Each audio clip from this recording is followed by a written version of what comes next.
الحمدللہ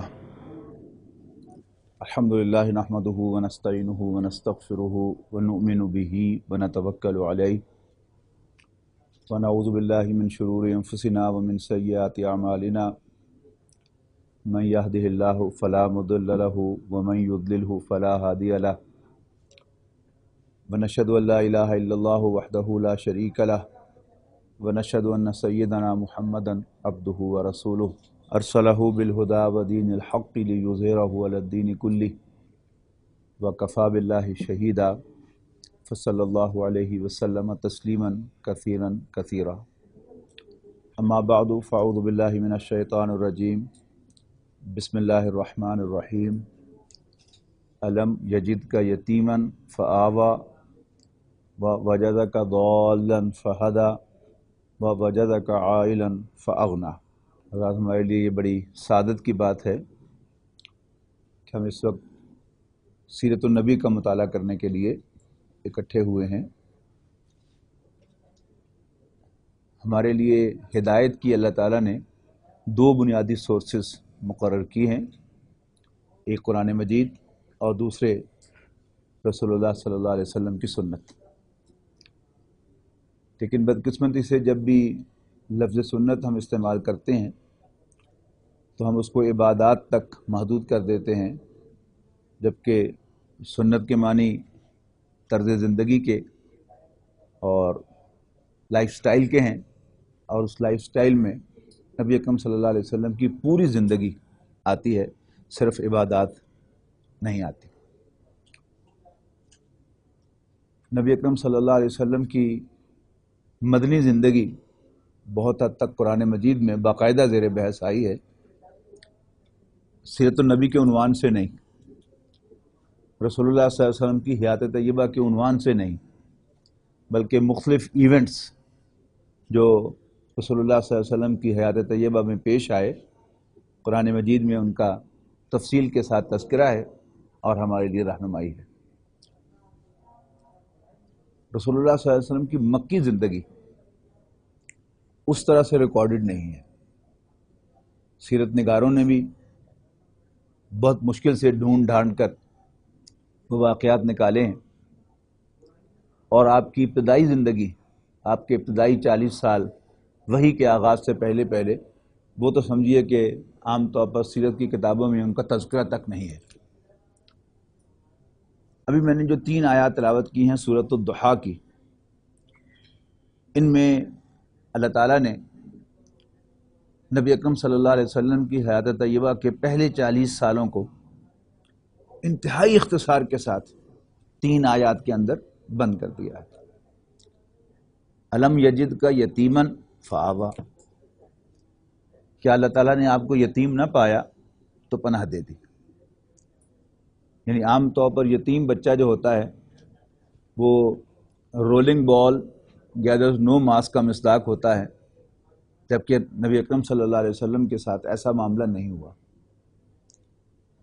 سب سے پہلے اللہ تعالیٰ نے آپ کے دادا کے دل میں آپ کے لیے غیر معمولی محبت پیدا کی۔ یہ غیر معمولی میں اس لیے کہہ رہا ہوں کہ دادا کو ہمیشہ پہلا پوتا اور نانا کو ہمیشہ پہلا نواسا بہت پیارا ہوتا ہے، اور جب یہ سلسلہ چل نکلتا ہے تو پھر ایک روٹین سی بن جاتی ہے، بچے پیدا ہوتے چلے جا رہے ہیں، وہ حیثیت جو پہلا پوتا یا پہلا نواسا انجوائے کرتا ہے وہ باقی انجوائے نہیں کرتے۔ نبی اکرم صلی اللہ علیہ وسلم عبد المطلب کے پہلے پوتے نہیں تھے، لیکن اس کے باوجود عبد المطلب نے، آپ کے دادا نے، اس بچے کے لیے یعنی عبداللہ کے بیٹے محمد کے لیے صلی اللہ علیہ وسلم اپنے دل میں غیر معمولی محبت محسوس کی، اور اس بچے کا ایک غیر معمولی نام رکھا۔ عربوں کے ہاں عبداللہ ایک عام نام تھا، اور اکثر مردوں کے نام مؤنث نام ہوا کرتے تھے۔ جتنے بھی آپ صحابہ کرام کو جانتے ہیں ان میں سے اکثر جو ہیں وہ تائے مربوطہ پر آگے ختم ہوتے ہیں، اور یہ کیا ہے؟ یہ مؤنث کی علامت ہوتی ہے۔ زاہد مذکر ہے، زاہدہ مؤنث ہے، شاہد مذکر ہے، شاہدہ مؤنث ہے، ذاکر مذکر ہے، زاہدہ مؤنث ہے۔ تو حضرت حمزہ حضرت طلحہ، حضرت عبادہ، حضرت اسامہ، یہ سب کیا ہیں؟ یہ مردوں کے نام ہیں۔ تو نبی اکرم صلی اللہ علیہ وسلم کا نام نہ عبداللہ تھا اور نہ یہ مؤنث نام تھا جو عربوں میں معروف تھا، محمد نام رکھا عبد المطلب نے اپنے اس پوتے کا صلی اللہ علیہ وسلم، اور حرم میں جا کر باقی سرداروں سے کہا کہ میں نے اپنے اس پوتے کا نام محمد رکھا ہے صلی اللہ علیہ وسلم۔ اب سب لوگ عربی جانتے تھے، انہیں مطلب تو معلوم تھا اس لفظ کا، لیکن ایک انوکھا سا نام تھا، اور ساتھ ہی اس نے کہا کہ مجھے یقین ہے کہ اس کی بے حد تعریف کی جائے گی، اینڈ ہی واز رائٹ۔ 6 سال کی عمر میں والدہ کا انتقال ہو گیا، تو آپ ہولی سولی دادا کی کسٹڈی میں چلے گئے۔ پہلے بھی دادا ہی کے سپرویژن میں تھے، لیکن بہرحال بیچ میں ماں تھی دیکھ بھال کرنے کے لیے۔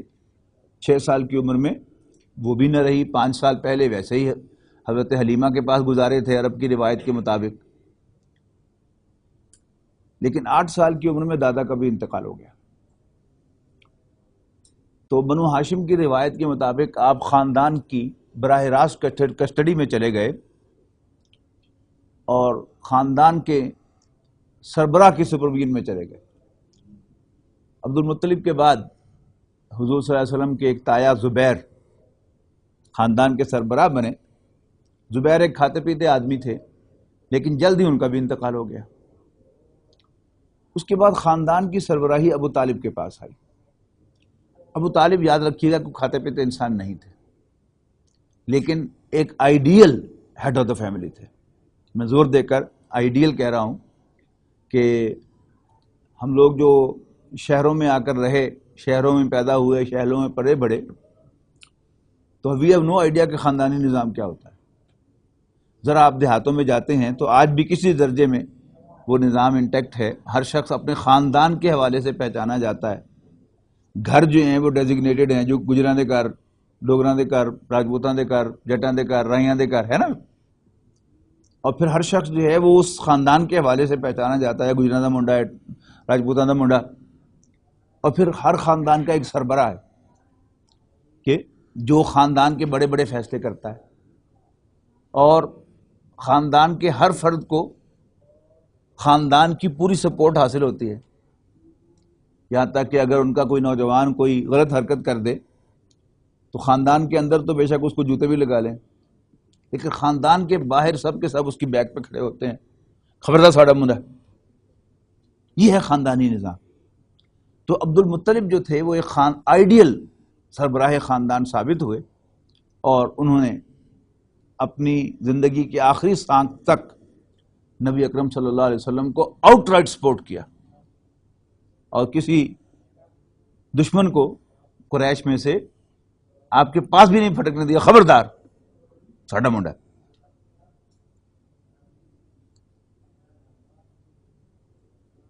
اس کے بعد فرمایا ووجدک عائلا، درمیان والی آیت میں فی الحال چھوڑ رہا ہوں، اس کو بعد میں آؤں گا۔ ووجدک عائلا فاغنا، اللہ تعالیٰ نے آپ کو تنگ دست پایا تو غنی کر دیا۔ نبی اکرم صلی اللہ علیہ وسلم کا اپنا ارشاد ہے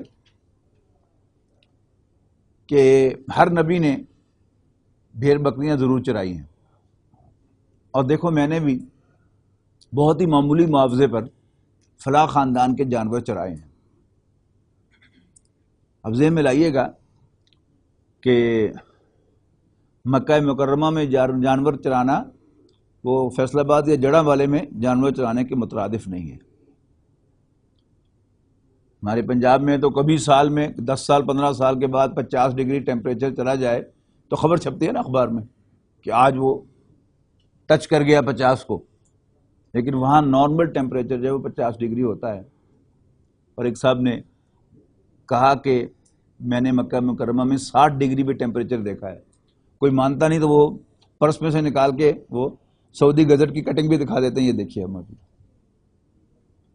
تو اس گرمی میں آپ نے وہ مشقت کی ہے، اور ظاہر ہے معمولی معاوضہ تھا، تو ظاہر ہے کہ آپ کے پاس کوئی فالتو پیسے تو نہیں تھے کہ آپ دوسروں کو بھی صدقہ و خیرات کر سکیں، ان کی مالی معاونت کر سکیں۔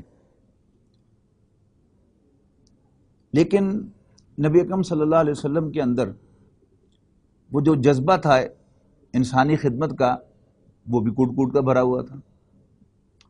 لہذا فائنینشلی اسٹرانگ ہونے کے نہ ہونے کے باوجود نبی اکرم صلی اللہ علیہ وسلم وہ خدمت کے کام کرتے تھے جس میں کوئی پیسہ خرچ نہیں ہوتا. آپ نے پڑھا ہوگا یعنی ٹیکسٹ بک سیرت میں بھی یہ الفاظ موجود ہیں کہ آپ یتیموں کی سرپرستی فرماتے تھے اور بیواؤں کی خبرگیری فرماتے تھے. کبھی غور کیا آپ نے کیوں؟ کہ یہ دونوں خدمت کے کام ہیں لیکن ان میں پیسہ نہیں لگتا.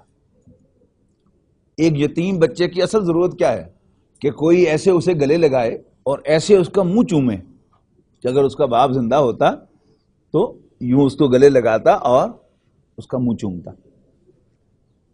ہر یتیم لازماً تنگ دست نہیں ہوتا.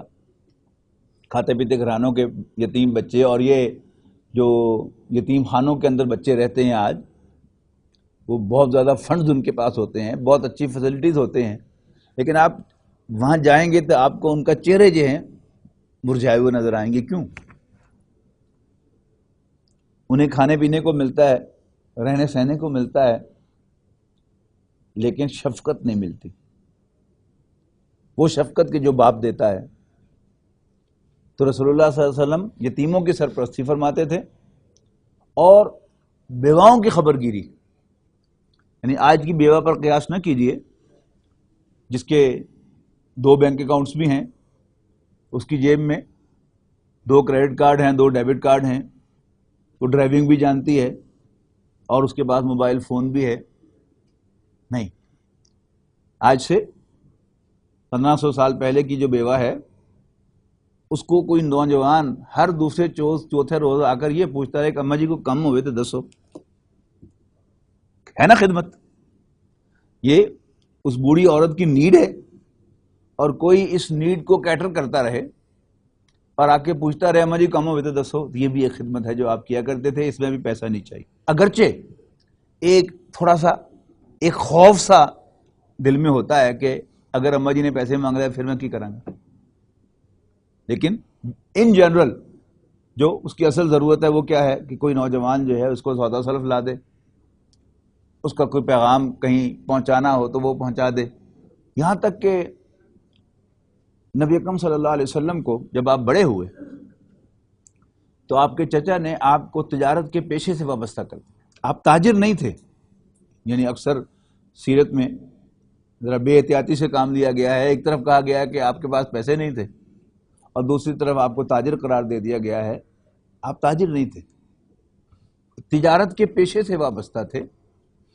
آپ دوسروں کا مال لے کے دور دراز علاقوں میں جاتے تھے اور اس سے جو بھی انہیں کوئی حصہ ملتا تھا, کمیشن ملتا تھا, وہی آپ کا روزگار تھا.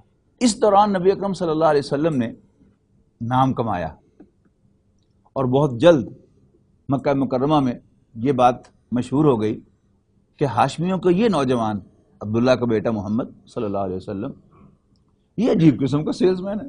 پہلے کبھی کسی نے دیکھا نہیں تھا کہ یہ اپنے مال کا نقص بتا کر بیچتا ہے اور مال بیچنے کے لیے بھی کبھی جھوٹ نہیں بولتا.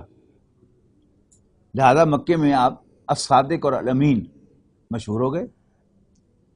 مکے کی ایک مالدار خاتون تھی خدیجہ بنت خویلد رضی اللہ تعالی عنہ.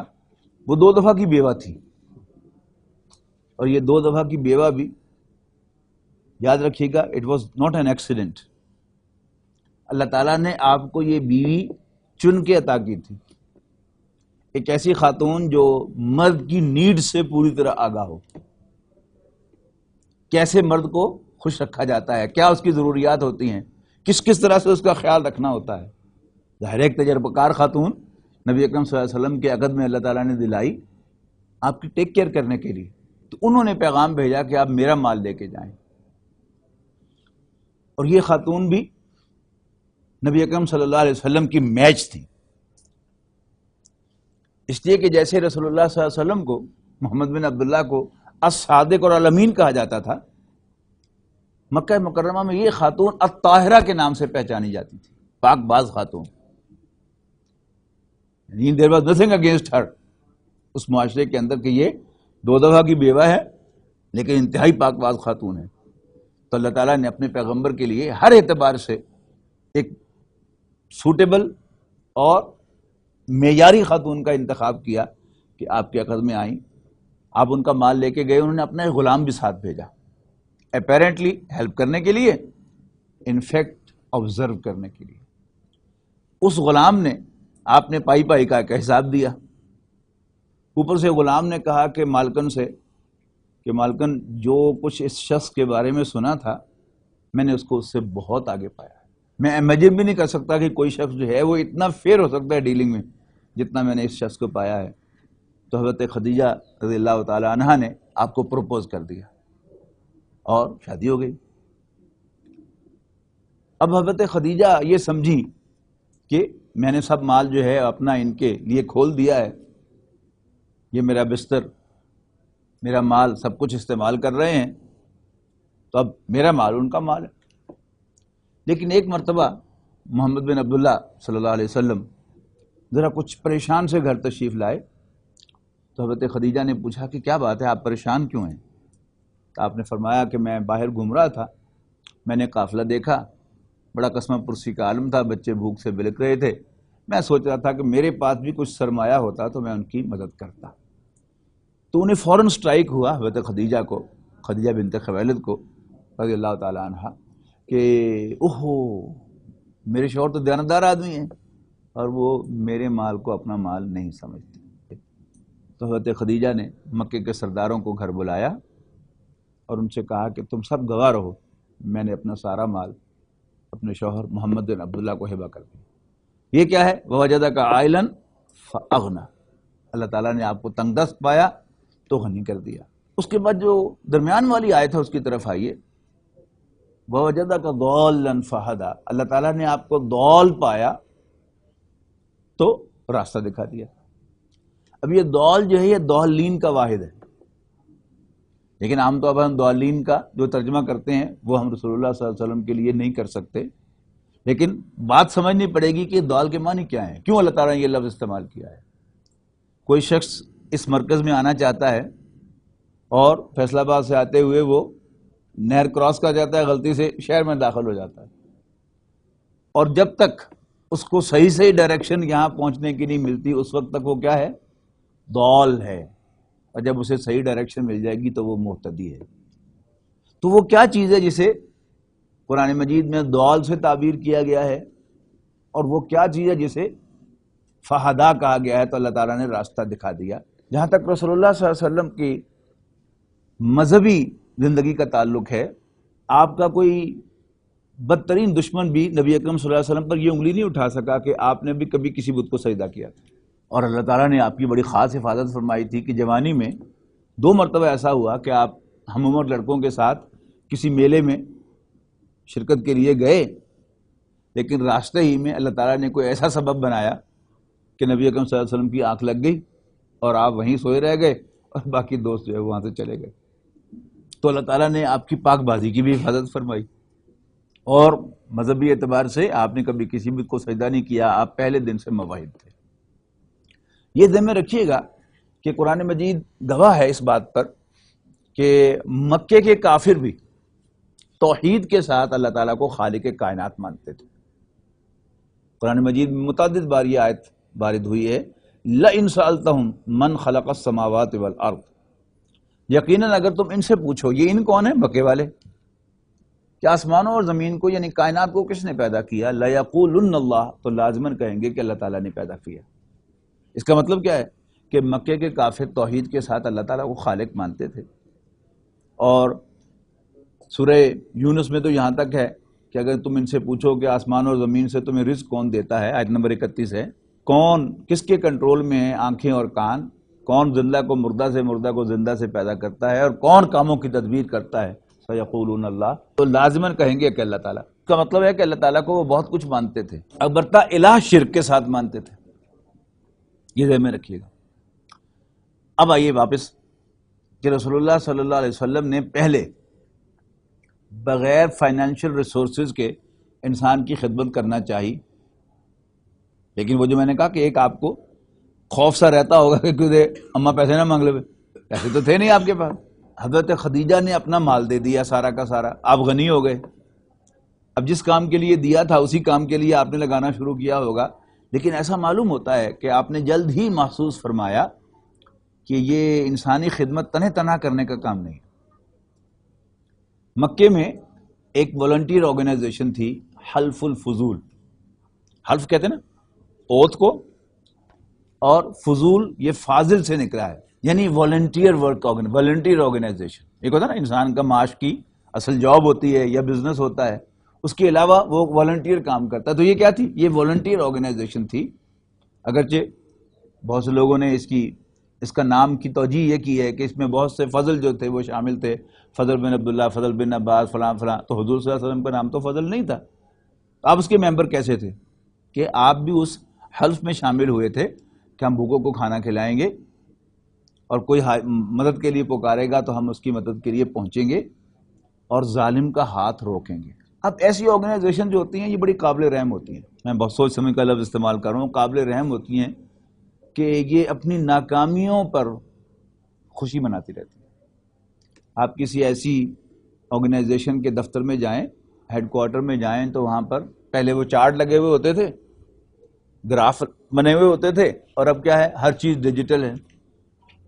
تو وہاں جائیں گے تو آپ کو معلوم ہوگا کہ یہ آرگنائزیشن سن 2000 میں بنی تھی، اور سال 2000 میں ہم نے 200 بھوکوں کو کھانا کھلایا تھا، اور 5 آدمیوں کو کپڑے بھی بنا کے دیے تھے، اور 3 آدمیوں کو جاب بھی دلائی تھی.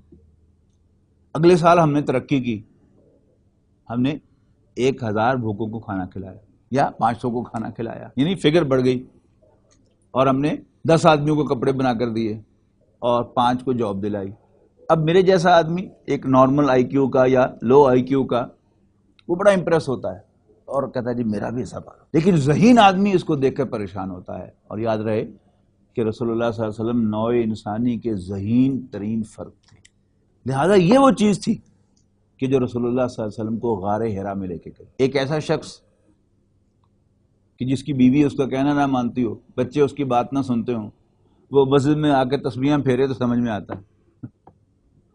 جس گھر میں خدیجہ جیسی بیوی ہو، اور it must be a very lavish house of the town, امیر ترین خاتون تھی، تو پھر وہ شخص جو ہے وہ کہیں وہ 1000 فٹ بلندی پر جا کے وہاں تسبیحیں کرے، عبادت کرے، تو سمجھ میں آتا ہے اللہ آ کے ہی از ریئلی ان ٹربل، کوئی پریشانی اس کو لاحق ہو.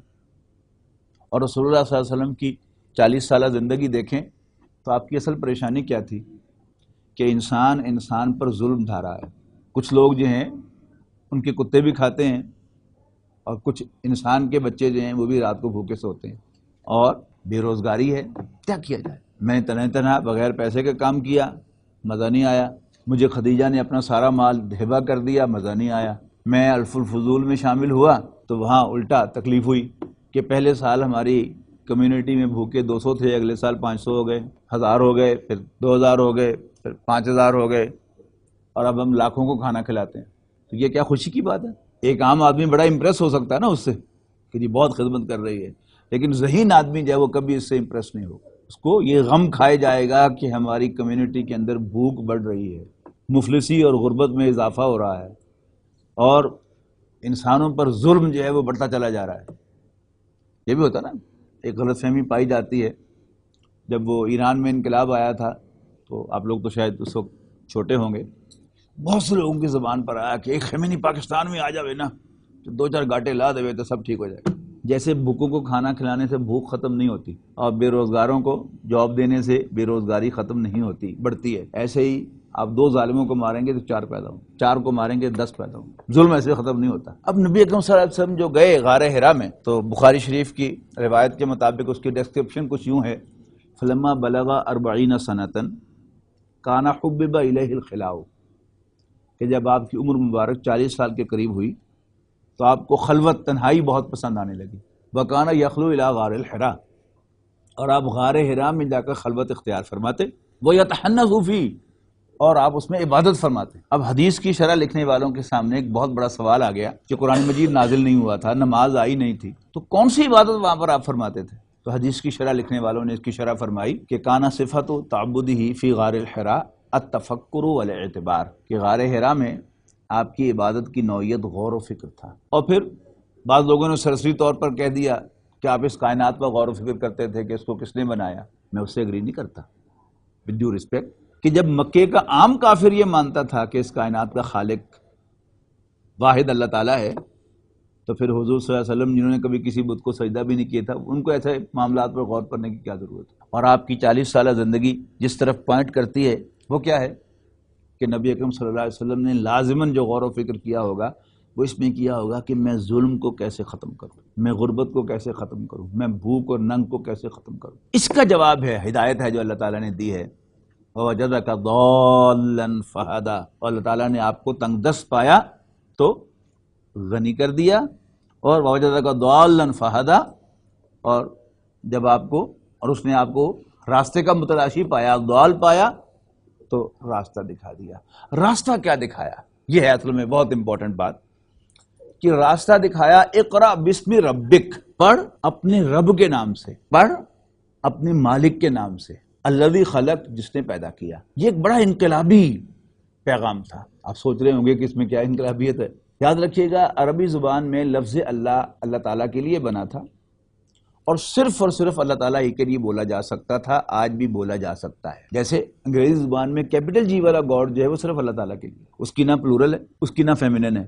جبکہ اسمال جی والا گاڈ جو ہے اس کی فیمینن بھی ہے گاڈس، اور جمع بھی ہے گاڈس، اور گاڈز اینڈ گاڈیسز، گاڈس کی بھی جمع ہے.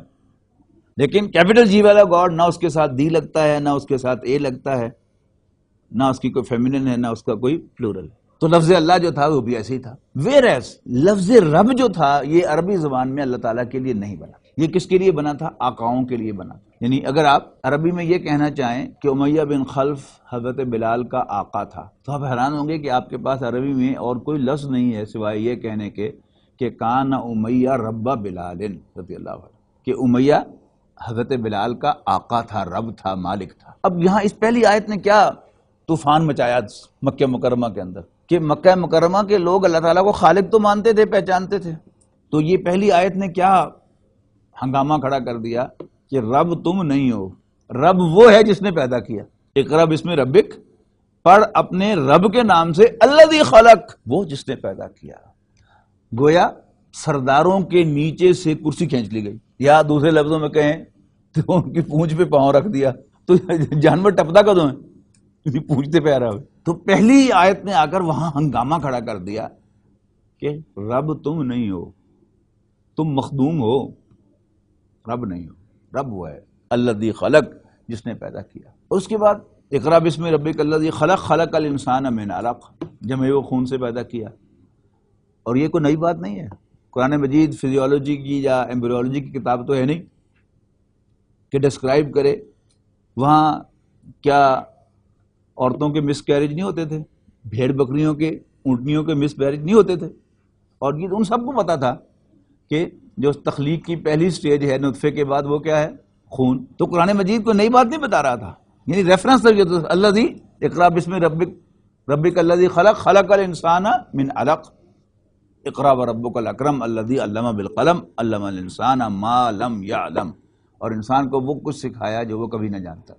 آگے کیا فرمایا؟ کلا ان الانسان لیطغی، نہیں، انسان سرکش ہو ہی جاتا ہے. کیوں سرکش ہو جاتا ہے؟ الرأى استغنى، اس لیے کہ اپنے آپ کو بے پرواہ ان چیکڈ دیکھتا ہے، کوئی پوچھنے والا نہیں. یعنی دو قسم کے قوانین ہیں، ایک ہے مادی قوانین اور ایک ہے اخلاقی قوانین.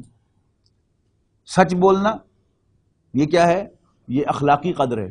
دیانتداری اخلاقی قدر ہے، اخلاقی قانون کے روح سے ٹھیک ہے، اچھا ہے، کرنے کا کام ہے. لیکن آگ جلاتی ہے یہ کیا ہے؟ مادی قانون ہے. آپ گرم گرم دودھ یا کافی یا چائے کا گھونٹ بھر بیٹھیں گے تو آپ کا تالو جل جائے گا کہ نہیں؟ ہونٹ بھی جل جائے گا اور مسوڑے بھی جل جائیں گے. تو کیا ہوگا؟ آپ پھر لسی کو بھی پھونک پھونک کے پئیں گے، ہے نا وہ محاورہ کہ دودھ کا جلا چھاچھ کو بھی پھونک پھونک کے پیتا ہے. شاید سمجھ نہ آیا ہو اس محاورہ، آج اب سمجھ میں آ گیا کہ چھاچھ لسی کو کہتے ہیں نا اردو میں. اس کے مقابلے میں آپ جان بوجھ کر جھوٹ بولیں، یعنی آپ غلطی سے بھی گرم دودھ یا کافی کا گھونٹ بھریں گے تو آپ کا تعلق جلے گا، زبان جلے گی، اور آپ جان بوجھ کر بھی جھوٹ بولیں تو کیا زبان پہ کبھی چھالا پڑا؟ کبھی آپ کا تعلق جلا؟ کبھی آپ کے ہونٹ جلے؟ ہرگز نہیں۔ یہ چیز ہے جو انسان کو جری کر دیتی ہے کہ کوئی پچھڑانا نہیں۔ کلا ان الانسان لیطغی، یقیناً انسان سرکش ہو ہی جاتا ہے، الرآہ استغنی، اس لیے کہ اپنے آپ کو بے پرواہ دیکھتا ہے۔ ان الی ربک الرجع، اے انسان تجھے اپنے رب کے حضور لوٹنا ہے۔ یہ دوسرا میسج آ گیا۔ اور تیسرا کیا ایڈ کر دیا کہ وہ اللہ جو تمہارا رب ہے میں اس کا نمائندہ ہوں، پیغمبر ہوں، اور یہ اس کی دلیل ہے۔ اس جیسا قرآن لے آؤ، تم بھی عربی جانتے ہو، نسل در نسل عرب ہو، تو اس جیسا لے آؤ، نہیں لا سکتے تو پھر سرنڈر کرو۔ اس سے کیا ہوا کہ مکے کے سردار نبی اکرم صلی اللہ علیہ وسلم کے بدترین مخالف ہو گئے۔ اب ایسے میں ابو طالب نے خاندان کے سربراہ کا رول ادا کیا۔ میں نے کہا نا کہ کوئی نوجوان وہ کوئی ایسی غلط حرکت کر لے تو خاندان کے اندر بے شک اس کو جوتے لگا لیں، تو روایت کیا ہے، خاندان کے باہر پورا خاندان اس کے پیچھے کھڑا ہوتا ہے۔ ابو طالب کی سربراہی میں بنو ہاشم رسول اللہ صلی اللہ علیہ وسلم کی پشت پر رہے پورے 10 سال۔ بڑی بڑی پرپوزل قریش لے کے آئے کہ تم اس کو ہمارے حوالے کر دو، ہم جانے ہمارا کام جانے، ان کا ہو گئے۔ ایک پرپوزل لے کے آئے عتبہ بن ربیعہ کا ایک بیٹا تھا بڑا ہینڈسم، انہوں نے کہا جو بیٹا ایکسچینج کر لو، یہ ہمیں دے دو، وہ تم لے لو۔ تو ابو طالب نے بڑا خوبصورت جواب دیا کہ واہ بڑے سیانے ہو تسی، میں تمہارے بیٹے کو کھلاؤں پلاؤں اور تم میرے بیٹے کو قتل کر، چلو دوڑ جاؤ۔ تو یہ جو فرمایا نا الم یجد کا یتیمن فآویٰ، بڑی زبردست بات ہے کہ نبی اکرم صلی اللہ علیہ وسلم کی سیرت کا یہ محور ہے کہ اللہ تعالیٰ نے حضور صلی اللہ علیہ وسلم کو پروٹیکٹ کیسے کیا۔ یعنی 10 سال تو اللہ تعالیٰ نے ابو طالب کے ذریعے سے رسول اللہ صلی اللہ علیہ وسلم کو پروٹیکشن دی، یہاں تک کہ جب ابو طالب نہیں مانے ان کو حوالے کرنے کے لیے تو انہوں نے کہا کہ ہم پہ تمہارے پورے خاندان کا بائی کاٹ دیا، انہوں نے کہا کر دیو۔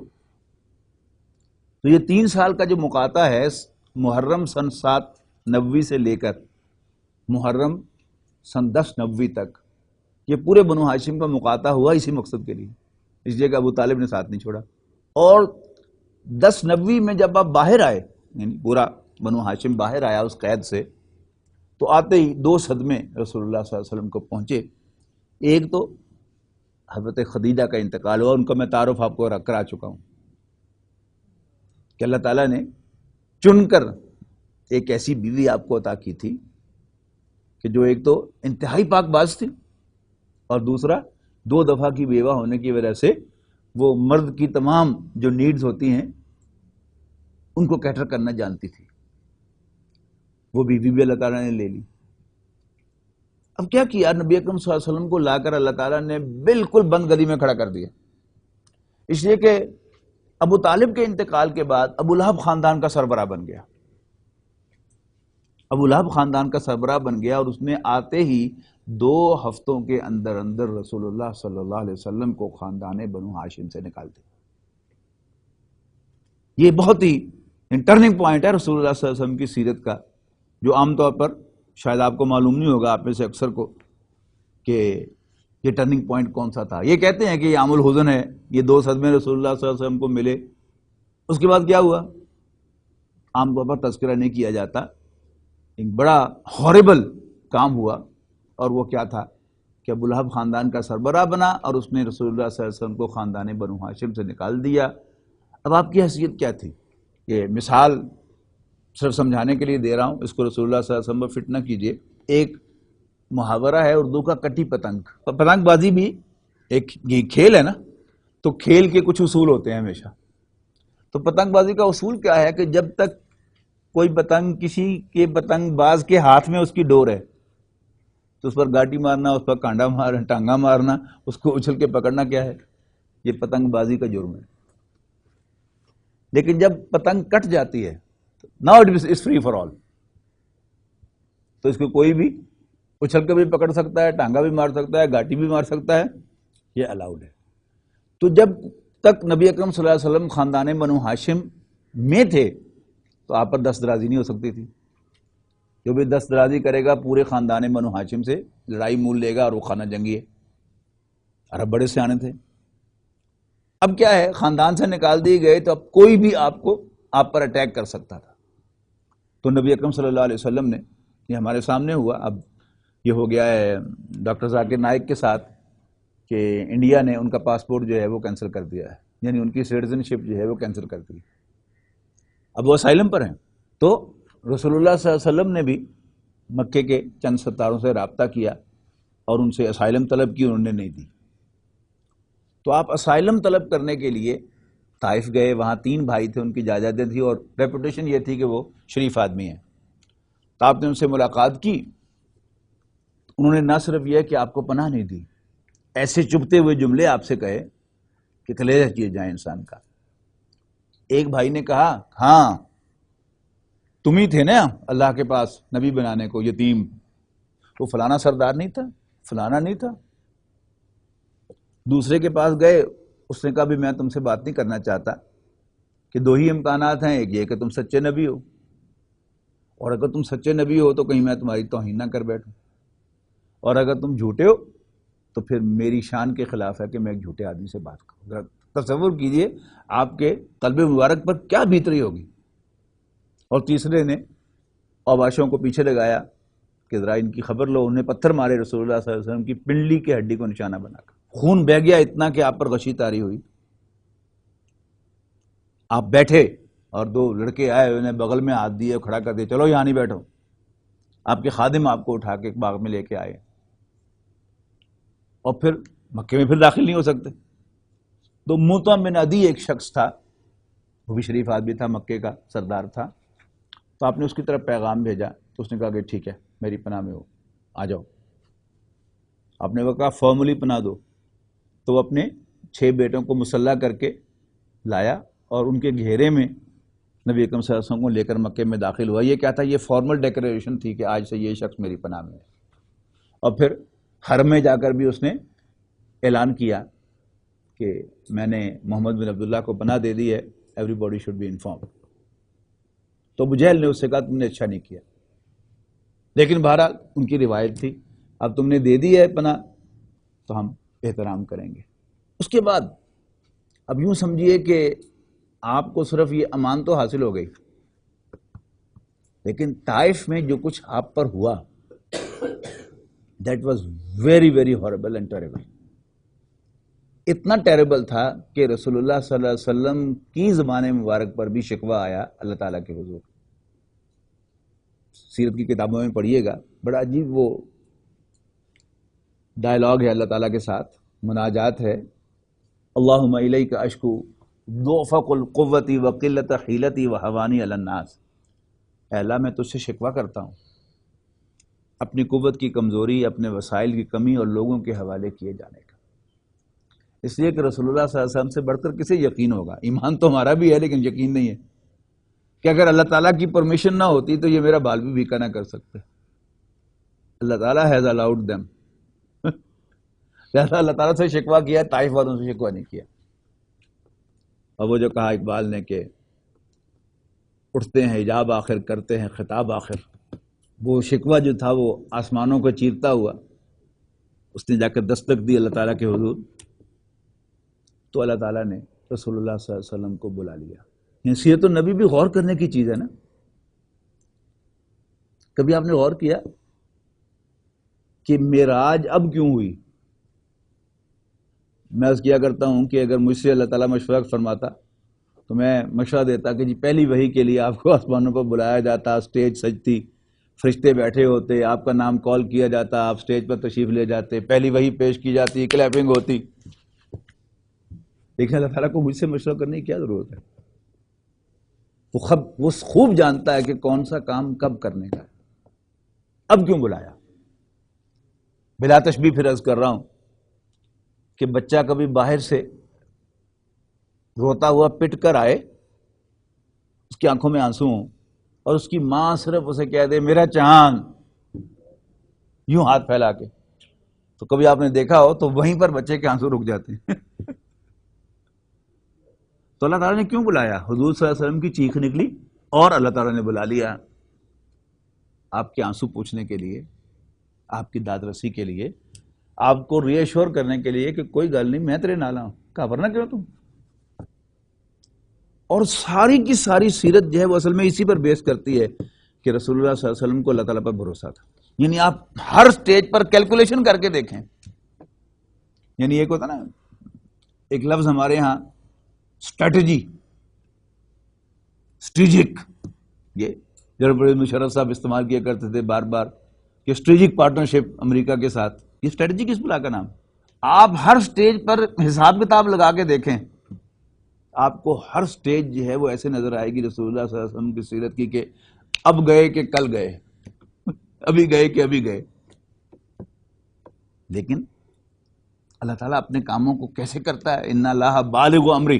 یہ طلاق کے معاملے میں سورہ طلاق میں ارشاد فرمایا گیا نا کہ وَمَن يَتَّقِ اللَّهَ يَجْعَلْ لَهُ مَخْرَجًا وَيَرْزُقْهُ مِنْ حَيْثُ لَا يَحْتَسِبُ. جو اللہ تعالیٰ سے ڈرے گا اللہ تعالیٰ اس کے لیے کوئی نہ کوئی وے آؤٹ نکالے گا. وکیل تو یہی کہے گا کہ تاڑے پلے کھ بھی نہیں، 2 مقدمے تو اس بھی کر دے جھوٹے، تو ہم جھٹ تیار ہو جائیں گے. لیکن اگر دل میں خوف خدا ہوگا تو کبھی تیار نہیں ہوں گے. تو پھر کام کیسے بنے گا؟ وہ سورہ طلاق میں ری ایشور کیا جا رہا ہے وَمَن يَتَّقِ اللَّهَ يَجْعَلْ لَهُ مَخْرَجًا. جو اللہ تعالیٰ سے ڈرے گا اللہ تعالیٰ اس کے لیے کوئی وے آؤٹ نکالے گا. وَيَرْزُقْهُ مِنْ حَيْثُ لَا يَحْتَسِبُ. اور اسے وہاں سے دے گا جہاں وہ جو اس کے وہم و گمان میں بھی نہیں ہوگا. اور پھر فرمایا وَمَن يَتَوَکَّلْ عَلَى اللَّهِ. جو اللہ پر بھروسہ کرے گا فَهُوَ حَسْبُهُ. اللہ تعالیٰ خود اس کے لیے کافی ہو جائے گا. ان اللہ بالغ امری. بے شک اللہ تعالیٰ اپنے کام کو انجام تک پہنچانے والا ہے. تو حضور صلی اللہ علیہ وسلم کو توکل اور بھروسہ تھا جس کی بنیاد پر یہ سارا کام ہوا. اللہ تعالیٰ نے ری ایشور کر دیا کہ میں تمہارے ساتھ ہوں. اور پھر آپ دوبارہ آئے اس زمین پر، اور معراج 10 نبوی میں ہوئی یا 11 میں، اس میں اختلاف ہے. مولانا ادریس کاندھی رحمۃ اللہ علیہ نے اپنی کتاب سیرت مصطفیٰ میں وہ ساری روایات نقل کر کے کنکلوژن یہ نکالا ہے کہ معراج سن 11 نبوی میں ہوئی. اور اگر تاریخ وہی ہے جو مشہور ہے 27 رجب، تو رجب کا مہینہ تو اینڈ پہ آ گیا. اس کے بعد شعبان، رمضان، شوال، ذوالقعدہ اور 5واں مہینہ ذی الحج ہے. اور ذی الحج کے مہینے میں، حج پہلے ہی دنوں میں ہوتا ہے، نبی اکرم صلی اللہ علیہ وسلم کی ملاقات یثرب سے آئے ہوئے 5-6 افراد سے ہوئی، اور وہ نئی کھڑکی کھل گئی جو آپ کے وہم و گمان میں بھی نہیں تھی. یعنی آپ نے تو مکے سے مایوس ہو کر کدھر کا رخ کیا؟ طائف کا. اور طائف میں آپ کو بہت زیادہ پریشانی کا سامنا کرنا پڑا.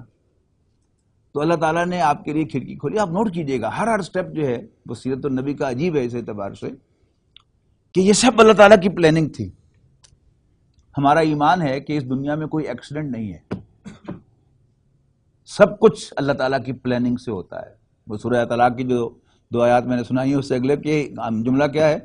ان اللہ بالغ امری قد جعل اللہ لکل شیء قدرا. اللہ تعالیٰ نے ہر چیز کا ایک اندازہ مقرر کیا ہوا ہے، تم اس کے مطابق ہی ملے گا، نہ کم نہ زیادہ. تو اللہ تعالیٰ کی یہ سب پلاننگ تھی. طائف میں آپ کو نہیں دیا، اللہ تعالیٰ کے لیے مشکل تھا کہ طائف میں سے دیتا. مکے میں کوئی سردار آپ کو سپورٹ نہیں کیا کسی نے. آپ نوٹ کیجئے، فرض کیجئے مکے کے 2 سردار آپ کے ساتھ ہو جاتے، 2 قبیلے ساتھ ہو جاتے، تو پھر خانہ جنگی ہوتی نا. حضور صلی اللہ علیہ وسلم کے بھی کچھ ہاتھ بندھے ہوئے ہوتے اور مخالفین کے بھی ہاتھ بندھے ہوئے ہوتے. وہ جو کھلی جنگ ہوئی ہے اس کے بعد وہ اللہ تعالیٰ نے کیسے ممکن کرائی کہ آپ کو وہ 250 میل دور بھیجا پہلے. اب نبی اکرم صلی اللہ علیہ وسلم نے جو ہجرت فرمائی ہے اس کو بھی آپ سٹیپ بائی سٹیپ نوٹ کریں کہ سن 11 نبوی میں وہ 5 یا 6 افراد ایمان لائے. اگلے سال 12 افراد آئے اور نبی اکرم صلی اللہ علیہ وسلم سے ایک استاد کا تقاضا کیا، اور رسول اللہ صلی اللہ علیہ وسلم نے حضرت مصعب بن عمیر رضی اللہ تعالیٰ عنہ کو معلم بنا کر، مقری بنا کر، قرآن پڑھانے والا بنا کر مکہ مکرمہ سے مدینہ منورہ بھیج دیا. 1 سال تک حضرت مصعب بن عمیر رضی اللہ تعالیٰ عنہ نے قرآن پڑھایا. لیکن کیا پڑھایا؟ Hard to imagine. ایسا معلوم ہوتا ہے کہ کوئی گھوٹ کے پلا دیا تھا ان کو، صرف پڑھایا ہی نہیں تھا، یا بلکہ اس سے بھی آگے میں تو یہ کہتا ہوں کہ انجیکٹ کر دیا تھا ان کے خون کے اندر. ہوا کیا؟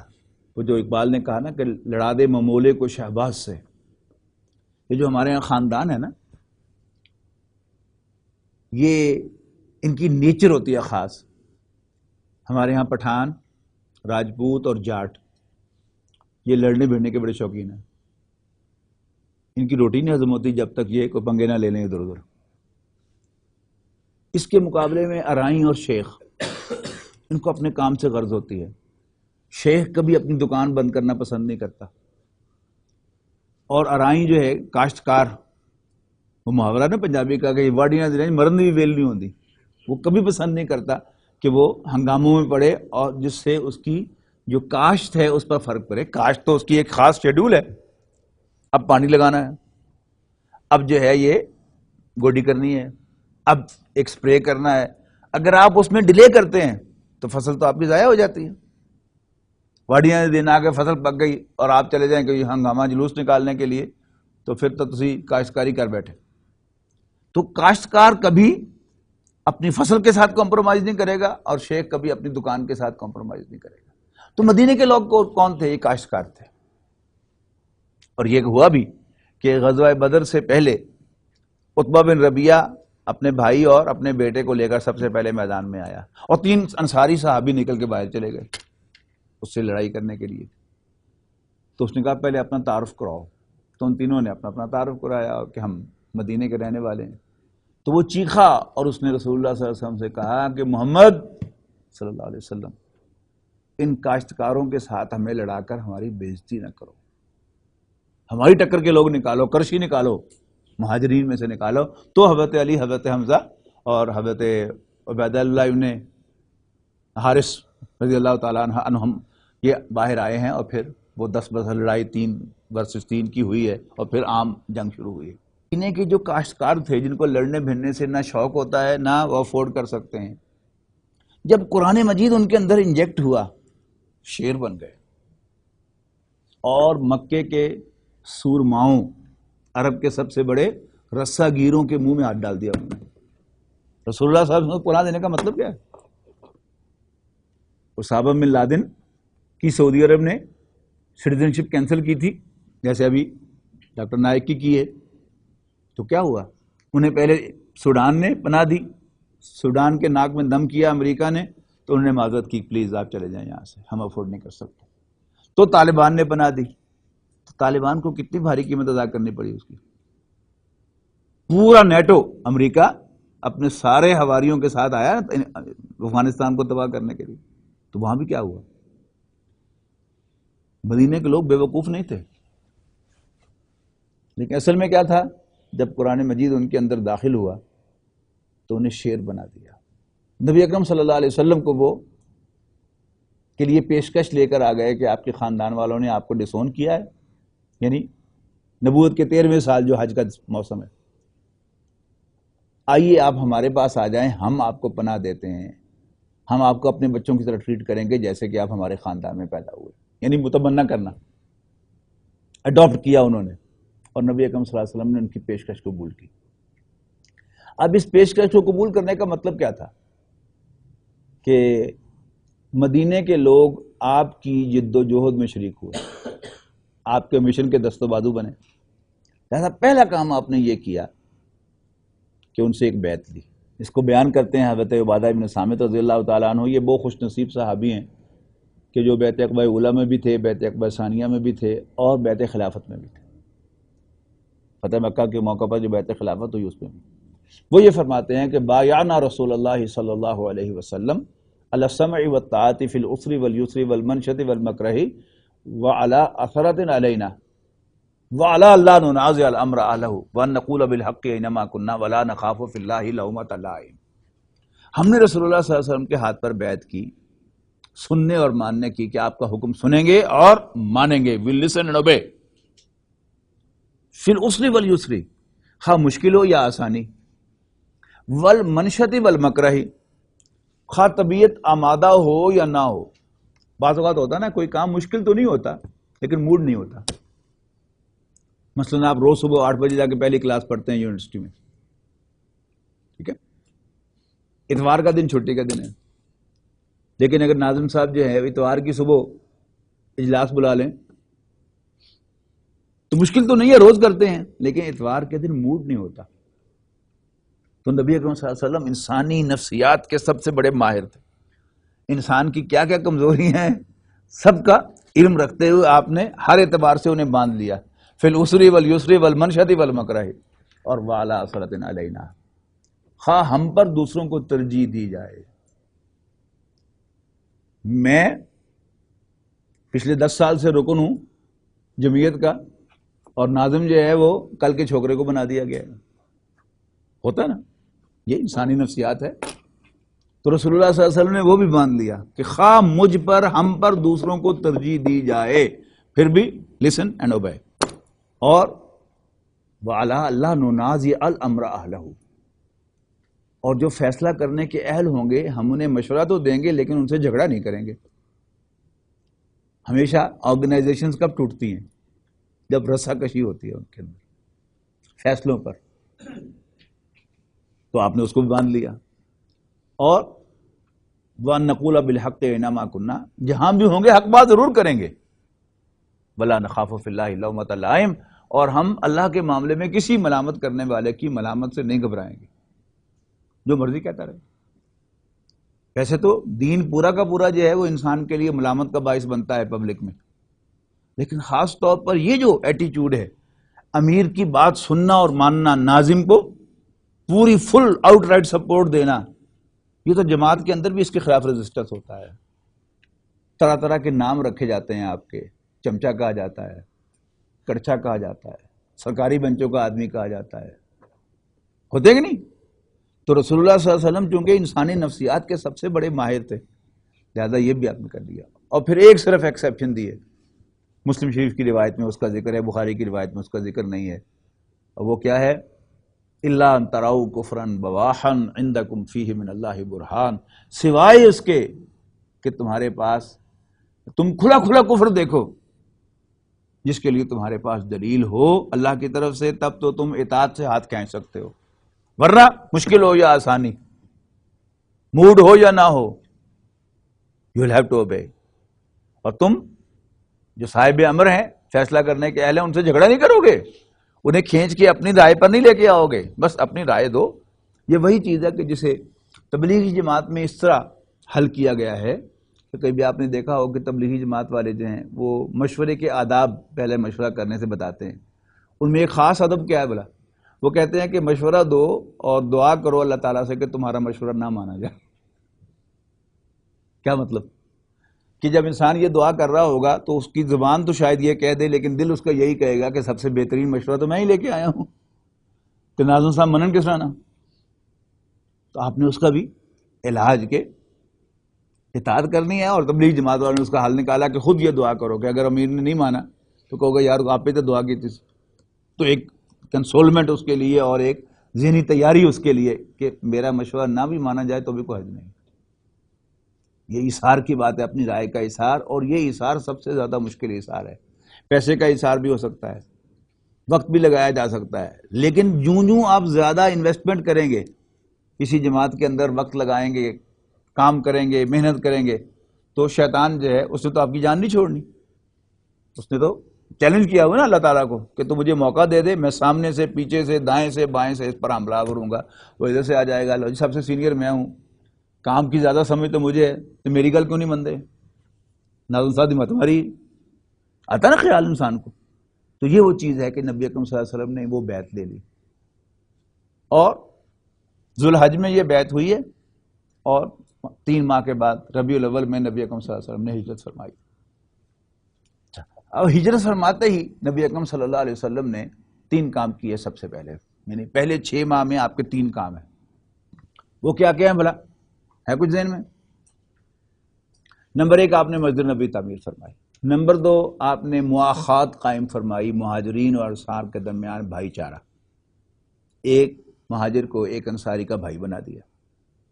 اور تیسرا کام آپ نے یہ کیا کہ آپ نے یہودی جو 3 بڑے قبائل تھے وہاں پر مدینے میں آباد، ان کو ایک معاہدے کے اندر باندھ لیا.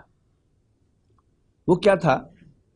یعنی مدینہ منورہ کو نبی اکرم صلی اللہ علیہ وسلم نے ایک اسٹیٹ کی حیثیت دلوا دی.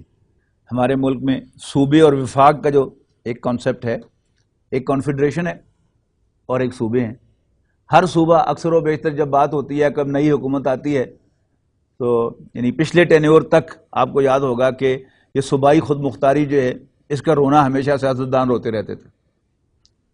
اور پھر کانسٹیٹیوشنل امینڈمنٹ ہوئی جب کہ جی تعلیم اور صحت یہ محکمے جو ہیں وہ ٹوٹلی صوبائی حکومت کے پاس ہوں گے، تو مسئلہ کسی درجے میں اب حل ہوا یا خراب ہوا، لیکن بہرحال سیاستدانوں کے پاس سیاست کرنے کے لیے اب کچھ نہیں رہا اس موضوع پر. تو نبی اکرم صلی اللہ علیہ وسلم نے اس معاہدے کے تحت یہ طے کروایا کہ ہر قبیلہ انٹرنلی اٹونومس ہوگا. آپس کے جو جھگڑے ہیں وہ ٹیبل پہ بیٹھ کے طے کرنے کے پابند ہوں گے، اور اگر نیگوسیشن اور ٹیبل پر بیٹھ کر وہ کوئی مسئلہ حل نہ کر سکیں تو رسول اللہ صلی اللہ علیہ وسلم کا فیصلہ آخری فیصلہ ہوگا. اور جب بھی کوئی باہر سے حملہ آور ہوگا کسی قبیلے پر تو سب مل کر دفاع کریں گے اور کنٹریبیوٹ کریں گے. اب ظاہر ہے حملہ کس پر ہونا تھا؟ وہ تو قریش نے آ کے حملہ کرنا تھا، تو آپ نے یعنی وہ برابری کی بنیاد پر وہ طے کر لیا اور ان کو باندھ لیا.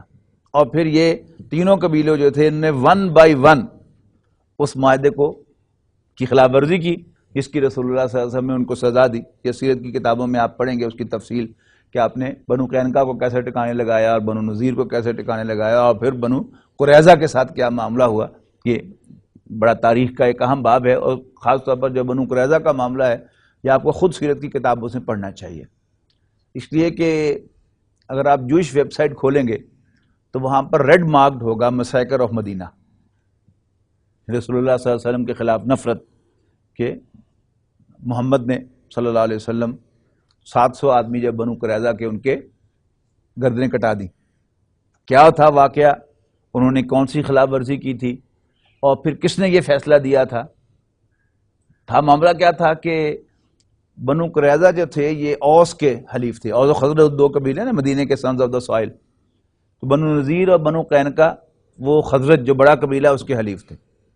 تو جب انہوں نے کی تو خزرج والے آئے ان کی سفارش کرنے کے لیے، تو نبی اکرم صلی اللہ علیہ وسلم نے ان کے ساتھ نرم معاملہ فرمایا اور انہیں مدینہ چھوڑ کر جانے کی اجازت دے دی، اور یہ بھی اجازت دے دی کہ جو کچھ ساتھ لے جا سکتے ہیں لے جائیں. اور وہ اپنے گھروں کے کواڑ اور دروازے بھی اکھاڑ کر لے گئے. لیکن جب بنو قریظہ کا معاملہ ہوا تو اوس والے آئے کہ یہ ہمارے حلیف ہیں، آپ نے خزرج کے حلیفوں کے ساتھ نرم معاملہ کیا، ان کے ساتھ بھی آپ نرم معاملہ کریں. تو آپ نے بنو قریظہ سے پوچھا کیا میں تمہارا معاملہ ہی اوس کے حوالے نہ کر دوں؟ انہوں نے کہا جی ٹھیک ہے، ہمیں منظور ہے. اب اوس کے سردار تھے حبسات ابن معاذ رضی اللہ تعالیٰ عنہ. انہیں غزوہ خندق میں ایک تیر لگا تھا جس کی وجہ سے ان کا بازو جو تھا وہ زخمی تھا، اور وہ تقریباً بستر مرگ پر تھے، اسی میں ان کا انتقال ہوا. انہیں گدھے پر سوار کر کے لایا گیا. ظاہر سردار وہ تھے، سردار نے فیصلہ کرنا تھا نا. وہ بڑے مخلص مسلمان تھے، بہت مخلص مسلمان تھے.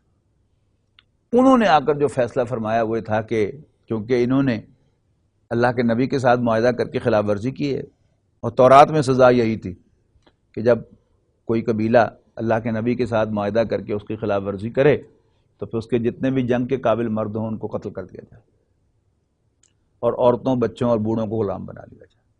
انہوں نے اس فیصلے کا اعلان کیا، اور پھر ان سب کو باندھ لیا گیا، اور پھر خندقیں کھود کر 1 بائی 1 انہیں کال کیا گیا اور ان کی گردن اڑا دی گئی. تو یہ ہے وہ مسیکر آف مدینہ جس کو وہ اپنے الفاظ میں یوں کہتے ہیں. حالانکہ اصل میں کیا تھا، انہی کا چوائس کہ میں تمہارا معاملہ اوس کے حوالے کر دوں. نبی اکرم صلی اللہ علیہ وسلم نے اوس کے حوالے کیا، اور پھر اوس کے جو سردار تھے سعد ابن معاذ رضی اللہ تعالیٰ نے یہ فیصلہ فرمایا. تو پہلے 6 ماہ کے اندر آپ نے یہ 3 کام کیے، اور پھر یعنی ربیع الاول میں ہجرت ہوئی تھی نا.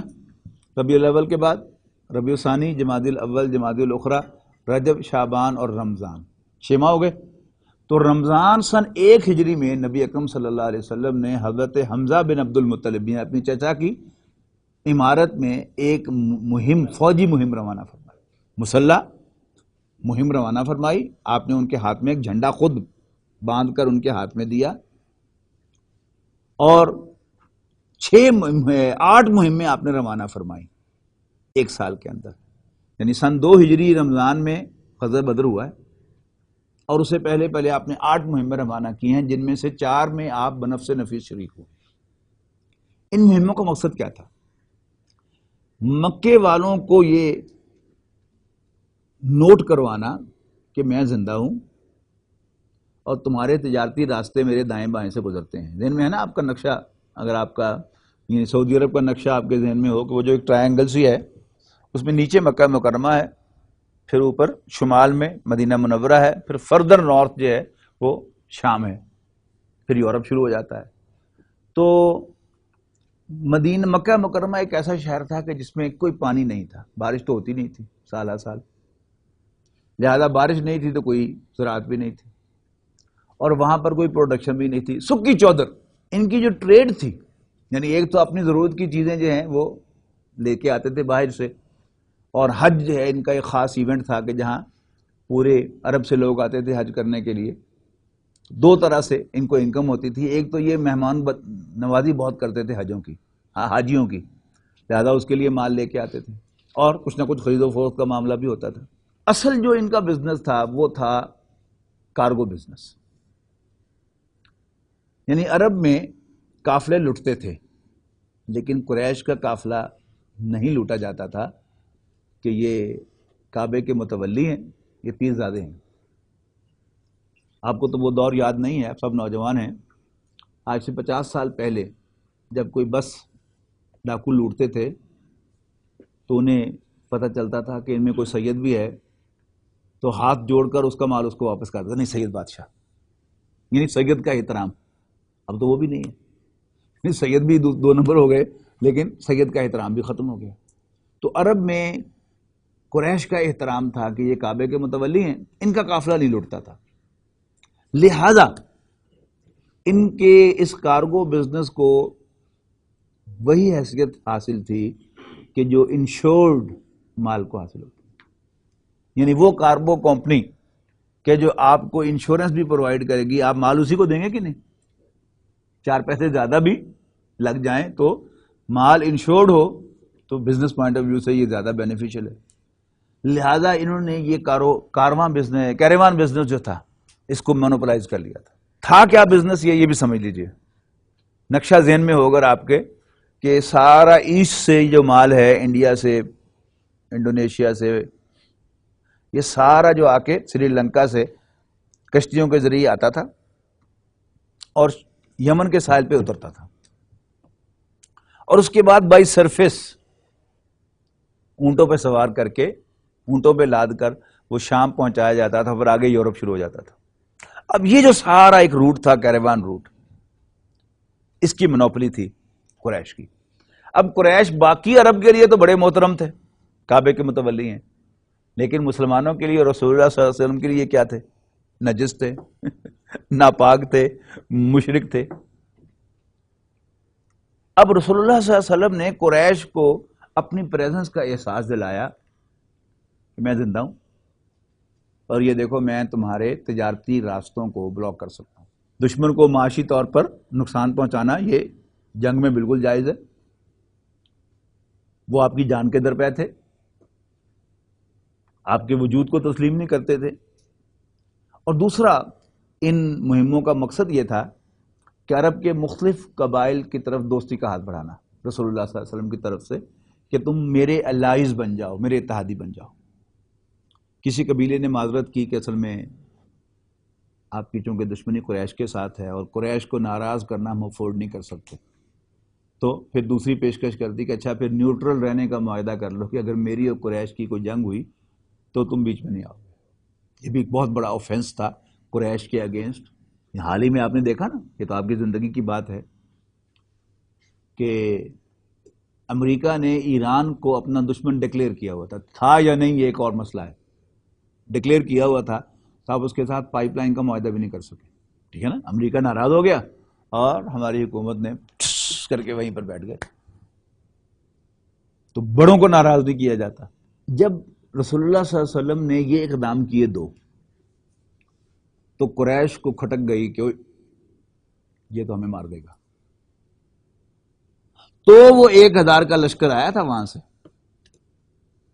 اس کی تفسیر پڑھیے گا ضرور، سیرت کی کتابوں میں کہ کس طرح وہ سارا معاملہ ہوا کہ پہلے حضور صلی اللہ علیہ وسلم کو خبر ہوئی کہ قریش نے مہاجرین کا سارا مال جو ہے وہاں لوٹ لیا ہے، اور ایک بہت بڑا فنڈ ریز کیا ہے کہ اس سے شام بھیجیں گے ہم مال، اور پھر وہاں سے جو آمدنی ہوگی اس کو محمد اور اس کے ساتھیوں کو ختم کرنے کے لیے استعمال کریں گے صلی اللہ علیہ وسلم۔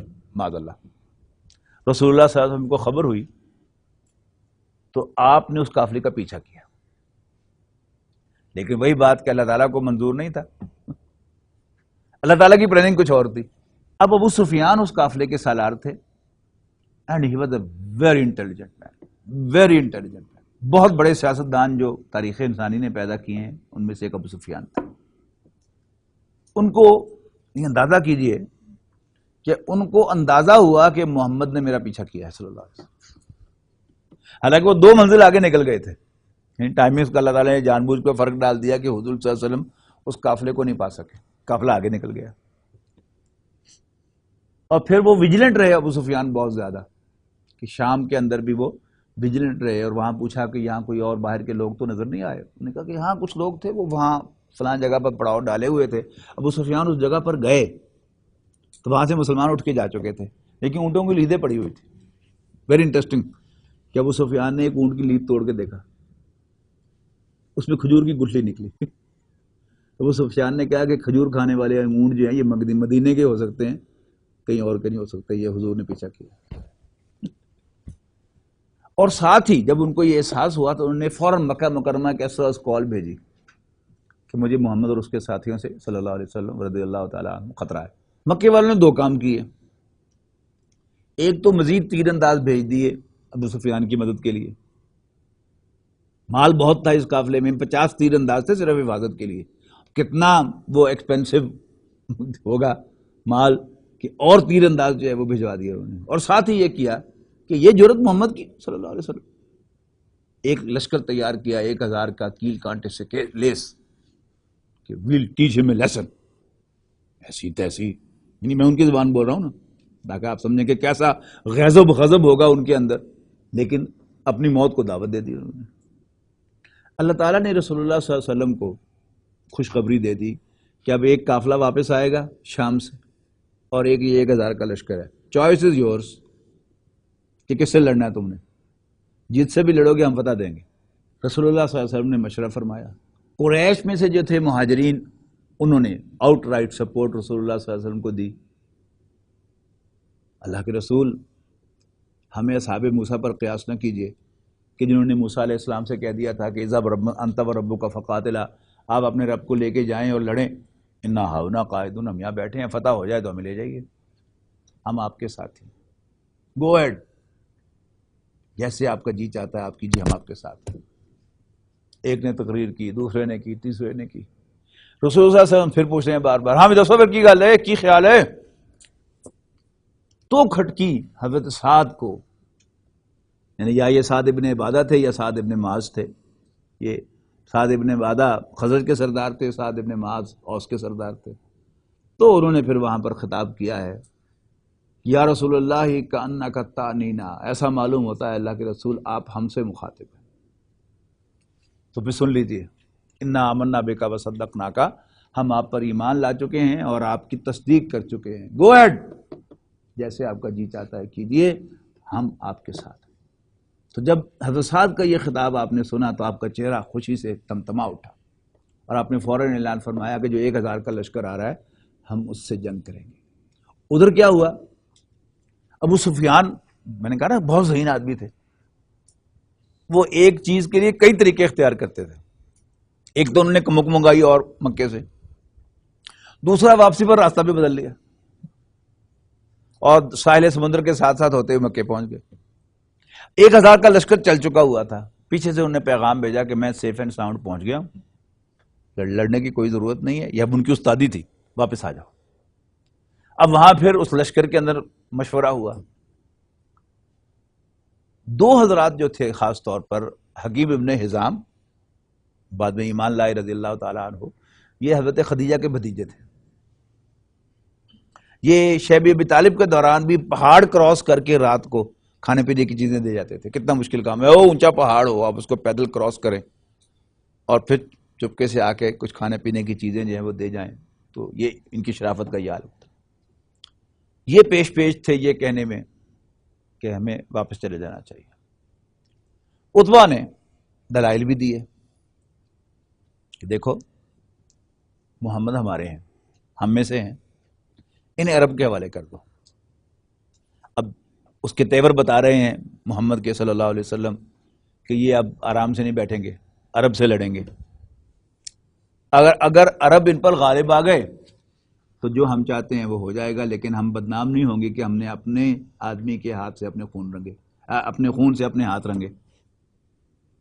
اور اگر محمد عرب پر غالب آ گئے تو ہماری فتح ہوگی نا کہ وہ ہم میں سے ہیں. ابو جہل جو تھا وہ بہت زیادہ جذباتی تھا اور وہ لڑنے پر تلا ہوا تھا کہ ایسے موقع روز روز نہیں آتے، 1000 کا لشکر ہے. اس کی وہ کیلکولیشن جو تھی وہ بتا رہی تھی کہ کچیں کھا جاؤں گے اسے. آخری حربہ اس نے اختیار کیا ابو جہل نے عتبہ کے خلاف، کہ اس نے دیکھا کہ عتبہ کے آرگومنٹ جو ہیں وہ لوگوں کے دل میں جا رہے ہیں اینڈ ہی از پیونگ دا ویز. تو اس نے 2 کام کیے. ایک تو عتبہ بن ربیعہ کو تانا دے دیا کہ ہاں پتر دی محبت زیادہ غالب آ رہی ہے نا. عتبہ کے بیٹے ابو حذیفہ بن عتبہ جو تھے وہ مسلمانوں میں تھے. اور دوسرا اس نے یہ کیا کہ انہی جو 8 مہمیں تھیں ان میں سے ایک مہم جو آپ نے نخلہ کی طرف بھیجی تھی، اس کے نتیجے میں عبداللہ حضرمی نامی ایک شخص جو تھا وہ قتل ہو گیا تھا مسلمانوں کے ہاتھ. ابو جہل نے اس کے بھائی کو بلایا، اس سے کہا کہ اپنے کپڑے پھاڑ کر اپنے بھائی کے خون کی دہائی دو. یہ کیا تھا؟ عرب کا خون بھروانے کے لیے بڑا ایفیکٹو ٹول تھا. لہذا عتبہ نے جب یہ کہا تو عتبہ نے کہا کہ چلو، اور سب سے آگے پھر اس نے لیڈ کیا. پھر وہی وہ اپنے آپ خود بھی آیا، اپنے بھائی کو اور بیٹے کو بھی لے کے آیا. سب سے پہلے یہ 3 آدمی جو ہیں یہ واصل جہنم ہوئے ہیں، حضرت حمزہ، حضرت علی اور حضرت عباد اللہ بن حارث کے ہاتھوں. تو یہ تھی وہ غزوہ بدر ہوا. اللہ تعالیٰ نے آؤٹ سپورٹ کی رسول اللہ صلی اللہ علیہ وسلم. صرف 13 صحابہ میدان جنگ میں اور 14ویں صحابی جو تھی وہ واپسی کے سفر پر شہادت انہوں نے پائی، اور 70 جو قریش کے سردار تھے وہ مارے گئے. اس کے بعد اگلے سال قریش بدلہ لینے کے لیے آئے. اب چونکہ اس موقع پر عتبہ بن ربیعہ اس کا بھائی اور بیٹا وہ قتل ہوئے تھے. ابو سفیان کی بیوی ہند یہ عتبہ بن ربیعہ کی بیٹی تھی، لہٰذا اس کے اندر انتقام سب سے زیادہ تھا. اس کا باپ بھی مارا گیا، اس کا بھائی بھی مارا گیا، اس کا چچا بھی مارا گیا. لہذا اب غزوہ احد کے لیے اکسانے والوں میں پیش ہند تھی. اور چونکہ عتبہ کو قتل کیا تھا حضرت حمزہ نے، لہذا حضرت حمزہ کو خاص طور پر اس نے ٹارگٹ کیا اور حضرت واشی کے ذریعے سے پھر حضرت حمزہ کو شہید کرایا، پھر ان کا کلیجہ چبایا. یہ سارا کچھ جو ہے یہ احد کے میدان کے اندر ہوا. اور احد میں بھی کیا ہوا کہ اللہ تعالیٰ نے مدد فرمائی اور پہلے ہی حلے میں مسلمانوں نے جنگ جیت لی اور قریش بھاگ گئے. لیکن نبی اکرم صلی اللہ علیہ وسلم نے پہاڑی پر جو 50 تیر انداز کھڑے کیے تھے ان میں سے 35 نے اپنے امیر سے اختلاف کیا، جبکہ جو دین کا تقاضا ہے وہ کیا ہے؟ امیر جب تک کفر بوا کا حکم نہ دے تو تم لسن اینڈ اوبے کرو.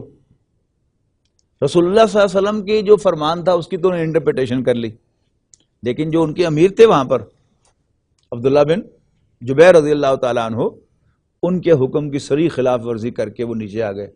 اور جو ہی نیچے آئے خالد بن ولید جو پہلے سے کھڑے تھے اس انتظار میں اپنی فوج کے پیچھے، انہیں دور سے دیکھا کہ وہ 35 آدمی نیچے آ گئے، صرف 15 آدمی. انہوں نے پہاڑ کا چکر کاٹا اور آ کر حملہ کر دیا. اب 200 افراد تھے یہ گھڑ سوار. اب 200 نیچے سے تیر چلائیں تو اوپر والے 15 جو ہیں ان پر غالب آ گئے. ان 15 میں سے 14 شہید ہو گئے، صرف ایک بچ کے آئے جو شہید نہیں ہوئے. انہیں ساری کہانی سنائی آگے. لیکن بہرحال غزوہ احد میں بہت سیٹ بیک پہنچا مسلمانوں کو. رسول اللہ صلی اللہ علیہ وسلم خود زخمی ہوئے، آپ پر غشی طاری ہوئی، آپ کی رخسار کی ہڈی کا فریکچر ہوا اور آپ کے دندان مبارک شہید ہوئے. ہیلمٹ کی کڑیاں جو تھی وہ آپ کے رخسار کے اندر کھب گئیں، خون کا فوارہ چھوٹا، ٹھیک ہے نا. حضرت حمزہ شہید ہوئے، حضرت مصعب بن عمیر شہید ہوئے رضی اللہ تعالیٰ عنہ. تو رسول اللہ صلی اللہ علیہ وسلم کو بھی اس کا بے حد صدمہ ہوا. اور ظاہر ہے مسلمانوں کا بہت سا نقصان بھی ہوا، بہت سے انصار جو تھے وہ وہاں پر شہید ہو گئے. اور رسول اللہ صلی اللہ علیہ وسلم کو جو صدمہ ہوا اس کا آپ اندازہ اس سے لگائیں کہ ظاہر ہے جو انصاری شہید ہوئے تھے ان کے گھروں میں صف ماتم بچھی ہوئی تھی. اور یہ جو بین ہوتا ہے نا، یہ بڑی عجیب چیز ہے کہ دیہاتوں میں اب بھی آپ کو نظر آتا ہے، شہروں میں ختم ہو گیا. ہر عورت جو آتی ہے میت کے اوپر، وہ ایک نیا جملہ جو ہے وہ کہتی ہوئی آتی ہے، اور ایسے ایسے جملے ہوتے ہیں کہ یعنی مضبوط سے مضبوط نرو کے مالک کے بھی چیخیں نکل جائیں. اب ہر انصاری گھرانے کے اندر صف ماتم بچھی ہوئی تھی، تو رسول اللہ صلی اللہ علیہ وسلم کی زبان پر ایک بڑا عجیب جملہ آیا، واہ حمزۃ وما بواقی لہو. اس وقت تک بیان کرنا، میت پر رونا حرام نہیں ہوا تھا.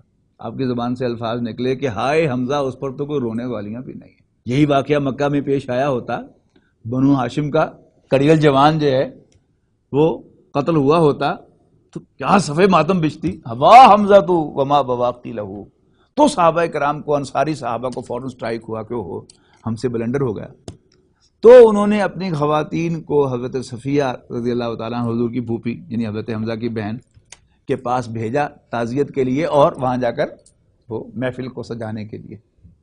تو یہ hard facts of the life ہیں وچ وی مسٹ ریکگنائز. اگر سیرت کو سمجھنا ہے تو پھر پوری سیرت کو، اس کے تمام حالات کو آپ سامنے رکھیں گے تو پھر اندازہ ہوگا کہ what an achievement it was.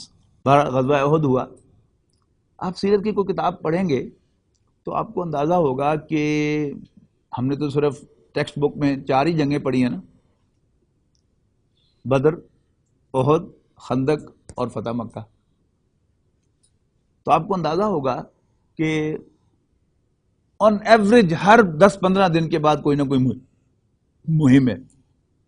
ہر 10-15 دن کے بعد کوئی نہ کوئی مہم ہے. اور بڑی بڑی مہمیں بھی صرف یہ نہیں ہیں، بڑی بڑی مہمیں بھی زیادہ ہیں. صلح حدیبیہ کا بالعموم ٹیکسٹ بک سیرت میں ذکر نہیں ہوتا، حالانکہ ایک بہت بڑا ایونٹ ہے.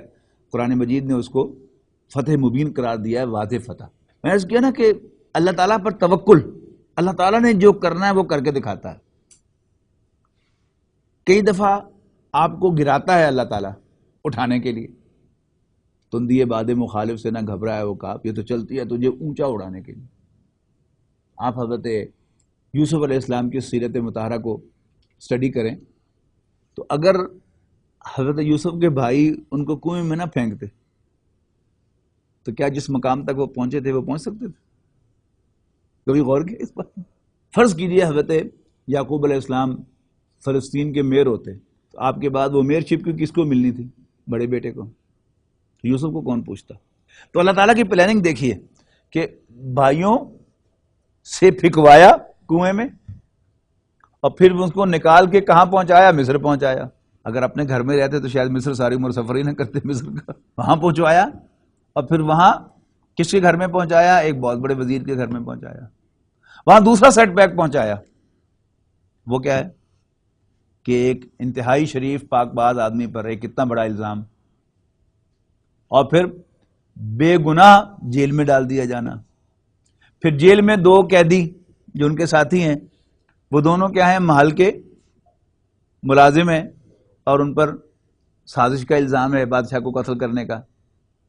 دونوں کو خواب آئی، دونوں کی تعبیر بتائی، صحیح تعبیر بتائی، اور جو آزادی پانے والا تھا اس کو کہا کہ بادشاہ سے میرا بھی ذکر کرنا، اپنے آقا سے، اپنے رب سے میرا بھی ذکر کرنا کہ وہاں ایک اور بے گناہ بھی ہے. پھر اللہ تعالیٰ نے اس کو بلا دیا. اب اگر جاتے ہی وہ بادشاہ کہتا کہ بھائی تو ٹھیک ہے تم آزاد ہو، اور اس کے بعد وہ بادشاہ سے ٹائم لے کے ریکویسٹ کرتا کہ سر وہاں ایک گناہ ہے. آپ سوچئے کہ کیا حضرت یوسف علیہ السلام کو جو مقام ملا وہ ملتا؟ پھر 7 سال اللہ تعالیٰ نے ڈیلے کروایا، اس کو بلوا دیا. اور جب بادشاہ کی نیڈ بنی یوسف علیہ السلام تو اسے یاد آیا، جب بادشاہ نے اپنا خواب بیان کیا دربار کے اندر تو درباریوں نے کہا کہ ہمیں پٹھ سے خواب ہونے دی پرواہ نہیں کری تھی. اب اس کو یاد آیا، وہ وہیں پہ شراب پلا رہا تھا، یاد مجھے جیل خانے، بادشاہ سلامت مجھے ایک دفعہ جیل خانے پہ جوا دیں، آپ کو خواب کی تعبیر میں لا کے دوں گا. گئے. اب یوسف علیہ السلام نے اسٹریٹ اوے تعبیر بتا دی. غصہ تھا نا تھوڑا سا ان کو کہ اس نے آج اپنی ضرورت پڑی تو آ گیا، تو میں نے اسے کہا تھا بادشاہ کا ذکر کرنا، اس نے کیا نہیں. بادشاہ کو تعبیر بتائی، بادشاہ بڑا امپریس ہوا. ہے اتنا ذہین آدمی جیل میں کیا کر رہا ہے، میرے پاس لاؤ اس کو. ایلچی آیا تو یوسف علیہ السلام نے آنے سے انکار کر دیا. انہوں نے کہا جی مجھ پر ایک فرد جرم عائد کر کے مجھے جیل میں ٹھونسا گیا تھا، اگر میں مجرم ہوں تو let me face the punishment, اور اگر میں مجرم نہیں ہوں first let it be known to everyone کہ میں نے اپنے آقا یعنی عزیز مصر کے ساتھ اس کی عدم موجودگی میں کوئی خیانت نہیں کی. سمن کیا تمام عورتوں کو جنہوں نے ہاتھ واتھ کاٹے تھے، اور اس عورت کو بھی جس نے ان سے تقاضا کیا تھا. ساری دوبارہ ہیئرنگ ہوئی، تمام عورتوں نے کہا کہ ہمارے خلاف، ہمارے پاس تو یوسف کے خلاف کوئی کیس نہیں ہے. 12ویں پارے کے آخر میں یہ ساری آتی ہے نا. اور وہ بھی بک پڑی کہ الان حس الحق کو، اب تو حق واضح ہو گیا ہے، یس میں نے اس سے خواہش کا اظہار کیا تھا.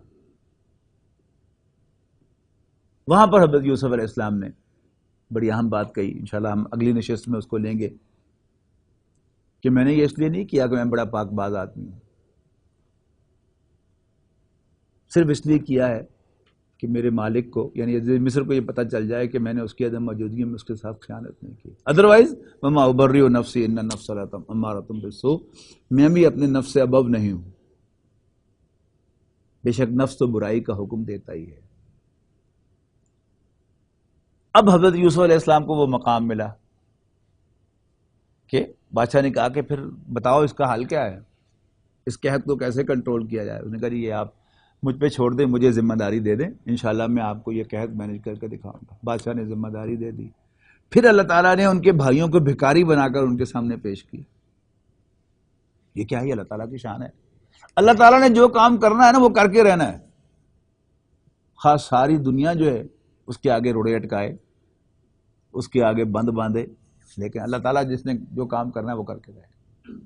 یعنی بھائیوں کا سب تکلیف کیا تھی کہ یہ جو ہے یہ باپ کا پیارا ہے تو ہی will have a more lift, یہی تھی نا. لیکن اللہ تعالیٰ نے اس لفٹ کی بجائے کتنا لفٹ کیا یوسف علیہ السلام. تو رسول اللہ صلی اللہ علیہ وسلم کی سیرت کو بھی اگر آپ دیکھیں تو ہر سٹیپ پر ایسا ہی معلوم ہوگا کہ بس ختم، لیکن آپ کی ساری جدوجہد میں ہر اگلا سٹیپ جو ہے وہ فارورڈ سٹیپ ہے. 4 ہجری میں کوئی بڑی جنگ نہیں ہوئی، سن 5 ہجری میں غزوہ خندق ہوئی ہے، اور غزوہ خندق کے فوراً بعد وہ بنو قریظہ کا ہوا ہے غزوہ بنو قریظہ. سن 6 ہجری میں رسول اللہ صلی اللہ علیہ وسلم نے خواب دیکھی. خواب کیا تھا کہ آپ اپنے ساتھیوں کے ساتھ، صحابہ کرام کے ساتھ عمرہ فرما رہے ہیں. نبی کا خواب وہی ہوتا ہے، لہذا رسول اللہ صلی اللہ علیہ وسلم میں سے اللہ تعالیٰ کا اشارہ سمجھا اور اعلان فرمایا کہ میں عمرے کے لیے جاؤں گا. حالانکہ سب کو پتا تھا کہ عمرہ کرنا ہے مکہ میں جا کے، نماز تو ہر جگہ پڑھی جا سکتی ہے لیکن حج اور عمرہ تو ہر جگہ نہیں ہوتا، تو مکہ میں کرنا ہے. مکے میں کون ہے؟ دشمن قابض ہے. تو اپیرنٹلی کیا تھی کہ عمرے کے لیے جا رہے ہیں اور جنگ تو خود نہیں چھیڑ سکتے، ریسٹرکشن ہے احرام کے اندر اور پھر مسجد حرام کے اندر، تو یہ خودکشی کے لیے جا رہے ہیں. اب اللہ تعالیٰ اگر چاہتا تو رسول اللہ صلی اللہ علیہ وسلم کو فوراً وہی بھیجتا کو نہیں نبی میرے ایتکی نہیں اگلے سال، لیکن اللہ تعالیٰ نے حضور صلی اللہ علیہ وسلم کو یہ وہی نہیں بھیجی اور جانے دیا، اس خواب کی غلط انٹرپریٹیشن کی بنیاد پر آگے جانے دیا. اور وہاں کیا کیا؟ پھر ایک موو ہوئی کہ حضرت عثمان رضی اللہ تعالیٰ عنہ کو آگے بھیجا نیگوشیٹ کرنے کے لیے. ان کو 3 دن لگ گئے. قریش نے جان بوجھ کے شرارت کی، بات کو لمبا کیا، اب انہیں کرنا بیٹھنے ہیں، اچھا پھر بیٹھنے ہیں، اور ریومر اڑا دی کہ عثمان شہید کر دیے گئے. اب رسول اللہ صلی اللہ علیہ وسلم نے اس کو بڑا سیریس لیا کہ عثمان صرف میرا داماد ہی نہیں تھا، اس وقت میرے سفیر کی حیثیت سے گیا تھا، اور سفیر کا قتل جو ہے وہ حکومت کا قتل شمار ہوتا ہے. تو آپ نے صحابہ سے موت کی بیعت لے لی کہ میرے ساتھ وعدہ کرو کہ یہاں مر جاؤ گے لیکن عثمان کے خون کا بدلہ لیے بغیر نہیں جاؤ گے. اور یہ کیا تھا؟ یہ ایک ایسا بھی ایونٹ تھا کہ جس نے قریش کو گھٹنے ٹیکنے پر مجبور کیا کہ یہ تو مرنے مارنے پر تیار ہو گئے. لہٰذا آؤ ان کے ساتھ نیگوشیٹ کرو. تو انہوں نے اپنی وہ منہ اونچی رکھنے کے لیے اور اپنی لت اونچی رکھنے واسطے شرطیں بظاہر ساری کی ساری اپنی منوائیں اور صلح کی. صلح پہ مجبور ہوئے نا. تو حضور صلی اللہ علیہ وسلم نے صلح کو فتح سمجھا، اگرچہ صحابہ کرام حضور صلی اللہ علیہ وسلم کی اس دورست اندیشی کو نہیں سمجھ سکے. آپ کی جو اسٹیٹمنٹ شپ تھی وہ ابو دیم تھی. آپ نے کہا آن دے انہوں جو کہندے منی جاؤ، جو کہندے منی جاؤ. ایک ہی شک تھی جو برابری کی بنیاد پر تھی. عرب کا کوئی بھی قبیلہ آزاد ہوگا کہ وہ چاہے تو محمد کا الہی بن جائے صلی اللہ علیہ وسلم اور چاہے تو قریش کا الہی بن جائے. لیکن قریش کو زوم کیا تھا، غلط فہمی کیا تھی کہ ایسی تیسی کسی قبیلے دی کہ محمد نال دوستی کرے، سبق سکھا دیں گے. وہی ہوا کہ ایک قبیلہ تھا بنو خزاعہ، اس کی دشمنی تھی ایک اور قبیلے تھے بنو بکر سے. بنو بکر قریش کا حلیف تھا. تو بنو خزاعہ نے فوراً آگے بڑھ کر حضور صلی اللہ علیہ وسلم سے دوستی کر لی. قریش کو بڑا وٹا ہے، تڑی ایسی تیسی، ٹھیک ہے ایسی مجبوری سے معاہدہ کیتا سی. اس کا یہ مطلب ہے کہ تم ہمارے خلاف محمد سے دوستی کرو، ہم تمہیں سبق سکھائیں گے. بنو بکر کو انسٹیگیٹ کیا کہ تم رات کے اندھیرے میں حملہ کرو بنو خزاعہ پر، ہم تمہارا ساتھ دیں گے. اور ایسا ہی کیا، ان کے کئی بندے مار دیے. اب بنو خزاعہ آیا رسول اللہ صلی اللہ علیہ وسلم کے پاس فریاد لے کر. پہلی بات تو یہ ہے کہ اب ہم کہاں پھر رہے ہیں؟ 7 ہجری میں پھر رہے ہیں. نبی اکرم صلی اللہ علیہ وسلم نے عمرہ قضا کر لیا تھا، اس کے بعد کا یہ واقعہ ہے. وہ فریاد لے کر آئے کہ آپ کی دوستی ہمیں بڑی مہنگی پڑی ہے، آپ ہماری کیا مدد کریں گے؟ نبی اکرم صلی اللہ علیہ وسلم نے قریش کو پیغام بھیجا کہ تم نے یہ حرکت کی ہے، بتاؤ تم خون بہا دو گے یا تم نے معاہدہ توڑ دیا. اب اس وقت ابو سفیان قریش کے سربراہ تھے، بہت سیانے آدمی، لیکن پتہ نہیں کیا ہوا، کیوں مت ماری گئی. ابو سفیان کے کردار سے یہ بہت نیچی بات ہے. اس وقت فتح کا ایک نشہ تھا جو ان پر چڑھا ہوا تھا. تو انہوں نے حضور سے ایلچی سے کہہ دیا کہ جاؤ کہہ دو محمد کو کہ ہم نے صلح توڑ دی. ایلچی واپس مدینے کی طرف چلا، ابھی مدینے نہیں پہنچا تو ابو سفیان کو ہوش آ گیا، یہ مجھ سے کیا بلنڈر ہو گیا. تو ابو سفیان چل کر آئے مدینہ منورہ، منتیں ترلے، کسی نے بات نہیں سنی. اور ساتھ ہی نبی اکرم صلی اللہ علیہ وسلم نے خفیہ تیاری شروع کر دی مکہ مکرمہ پر چڑھائی کر. اور رمضان 8 ہجری میں مکہ مکرمہ فتح ہو گیا. اس پر کیا غزوہ حنین ہے اور اس کے بعد غزوہ تبوک ہے، بلکہ صلح حدیبیہ کے فوراً بعد غزوہ خیبر ہے. یعنی آج جو ہم نے فجر کی نماز کی دوسری رکعت میں سنی تھی نا آیات، اس سے پہلی جو آیت ہے وہ کیا ہے کہ گھبراؤ نہ، تم ضرور داخل ہوگے مکہ مکرمہ میں حرم میں سر مڈاتے ہوئے یا بال کٹواتے ہوئے، اور اس سے پہلے اللہ تعالیٰ نے تمہارے لیے ایک اور فتح جو ہے وہ تمہیں دے دی ہے. بہت سا مال غنیمت جو ہے اس میں ملا غزوہ خیبر میں. یہ یعنی صلح حدیبیہ سے واپس آتے ہی سیدھا ہی سمجھے کیا ادھر چلے گئے. فتح مکہ ہو گیا، غزوہ تبوک ہو گیا، اور پھر ہجرت کے 11ویں سال جب ہجرت کو کل 10 سال ہوئے تھے، 12 ربیع الاول کو نبی صلی اللہ صلی اللہ علیہ وسلم کا وصال ہوا. اور آپ سیرت کی کتابوں میں جب تفصیل پڑھیں گے تو آپ پر یہ بات واضح ہوگی کہ باقاعدہ جو بت تھے، یہ بڑے بڑے جو نام آپ سنتے ہیں، لات، عزیٰ، منات، ایک تو یہ مؤنث نام ہے، اور ان کے پیچھے جو شیطان تھا وہ ایک عورت کی شکل میں اس کے پیچھے تھا. اور حضرت خالد بن ولید رضی اللہ تعالیٰ عنہ کو رسول اللہ صلی اللہ علیہ وسلم نے ایک بت توڑنے کے لیے بھیجا. واپس پہنچا کے وہاں کیا دیکھا تم نے؟ کچھ بھی نہیں دیکھا. واپس جاؤ. وہاں پھر وہ عورت جو ہے وہ آپ کو ملی اور پھر آپ نے اس کو قتل کیا. تو یہ پورا کا پورا بت جو ہے اس کو توڑا گیا. پھر حضور صلی اللہ علیہ وسلم کا وصال جو ہے یہ بھی بڑا ایک خاص ایونٹ ہے. آپ سیرت کی کتابوں میں اس کی تفصیل پڑھیں گے کہ جب غزوہ احد میں رسول اللہ صلی اللہ علیہ وسلم کی شہادت کی خبر عام ہو گئی تو صحابہ کرام بڑے بد دل ہوئے. حضرت عمر تک جو ہے وہ جذبات میں آ کر بیٹھ گئے تلوار پھینک کے کہ اب حضور صلی اللہ علیہ وسلم ہی نہیں رہے، اللہ کے رسول ہی رہے، تو پھر لڑائی کس بات کی. اس موقع پر بھی رسول اللہ صلی اللہ علیہ وسلم کا جب وصال ہوا تو حضرت عمر رضی اللہ تعالیٰ عنہ نے مسجد نبوی میں آ کے انہوں نے کہا خبردار کسی نے کہا کہ اللہ کے رسول فوت ہو گئے، گردن اڑا دوں گا میں اس کی. اب اس موقع پر تو میں سمجھتا ہوں کہ یہ آپ کی ایک اسٹریٹجک موو بھی ہو سکتی ہے اس لیے کہ یاد رکھیے گا کہ جب بھی کسی ملک کا سربراہ فوت ہوتا ہے تو اس کی خبر کو خفیہ رکھا جاتا ہے. پہلے اس کا سکسیسر جو ہے وہ اپوائنٹ ہوتا ہے، اس کا حلف ہوتا ہے، پھر خبر جو ہے وہ ہمیشہ ریڈیو ٹی وی پر یا اخبارات کو دی جاتی ہے کہ صدر یا وزیر اعظم کا انتقال ہو گیا. اس لیے کہ بڑی امپورٹنٹ بات ہوتی ہے نا کہ اب ملک جو ہے یہ بغیر سربراہ کے ہے، بغیر کنٹرول کے ہے، تو اس میں کچھ بھی ہو سکتا ہے. تو شاید اس لیے حضرت عمر نے کیا ہو. لیکن جب حضرت ابوبکر رضی اللہ تعالیٰ عنہ جو اس وقت کہیں باہر تھے، مدینہ منورہ سے سبرب میں تھے، خبر ملی تو آپ تشریف لائے، سیدھے بیٹی کے حجرے میں گئے، رسول اللہ صلی اللہ علیہ وسلم کے چہرے مبارک سے چادر اٹھا کر بوسہ دیا اور پھر مسجد میں تشریف لائے اور سیدھے ممبر پر چڑھ گئے اور فرمایا کہ من کان یعبد محمدً فإن محمدًا قد مات صلی اللہ علیہ وسلم، کہ تم میں سے جو کوئی بھی حضرت محمد صلی اللہ علیہ وسلم کی عبادت کرتا تھا وہ جان لے کہ محمد تو انتقال فرما گئے. ومن کان یعبد اللہ، ہاں جو اللہ تعالیٰ کی عبادت کرتا تھا فهو حی لا یموت، وہ زندہ ہے، اسے کبھی موت نہیں آئے گی. اور پھر یہ آیت تلاوت کی سورہ آل عمران کی، ما محمد الا رسول قد خلت من قبلہ الرسل افإن مات او قتل انقلبتم علی اعقابکم، کہ محمد ایک رسول ہی تو ہیں، اگر وہ فوت ہو جائیں یا شہید ہو جائیں تو کیا تم اپنی ایڑیوں کے بل لوٹ جاؤ گے؟ اور جو کوئی ایڑیوں کے بل لوٹ جائے گا تو اس کا سب کچھ تباہ ہو جائے گا، سارے اعمال اس کے ضائع ہو جائیں گے، جہنم میں ہو جائے گا. حضرت عمر فرماتے ہیں کہ جب حضرت ابوبکر نے اس موقع پر یہ آیت پڑھی تو ایسا معلوم ہوا کہ یہ آیت ابھی نازل ہوئی ہے کہ حضور صلی اللہ علیہ وسلم بھی انسان ہے، موت تو آنی تھی ان پر اور آ گئی. اس کے بعد پھر حضرت ابوبکر رضی اللہ تعالیٰ عنہ خلافت کے منصب پر فائز ہوئے، آپ کی بیعت ہوئی.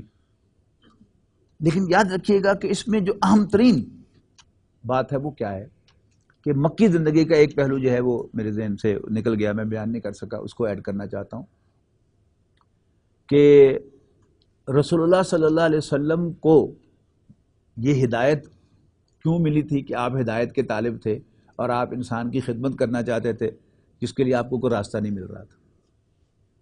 لیکن پوری مکی زندگی میں رسول اللہ صلی اللہ علیہ وسلم نے ایسا کوئی نعرہ نہیں لگایا. یعنی مکی صورتوں میں آپ ایک دو آیتیں نکال کے لا سکتے ہیں، مثلا سورہ مدثر میں کہا رب کا فکبر، اپنے رب کو بڑا کرو. اس کا ترجمہ یہ بھی ہو سکتا ہے کہ اللہ کے بڑے ہونے کا اعلان کرو. یہ کیا تھا؟ یہ ایک سافٹ بات تھی کہ اللہ بڑا ہے، اور قریش اللہ کو بڑا سمجھتے تھے، لیکن اس کا یہ مطلب کہ اللہ تعالیٰ کی حکمرانی قائم ہو جائے اس کو جائز نہیں سمجھتے تھے، صحیح نہیں سمجھتے تھے.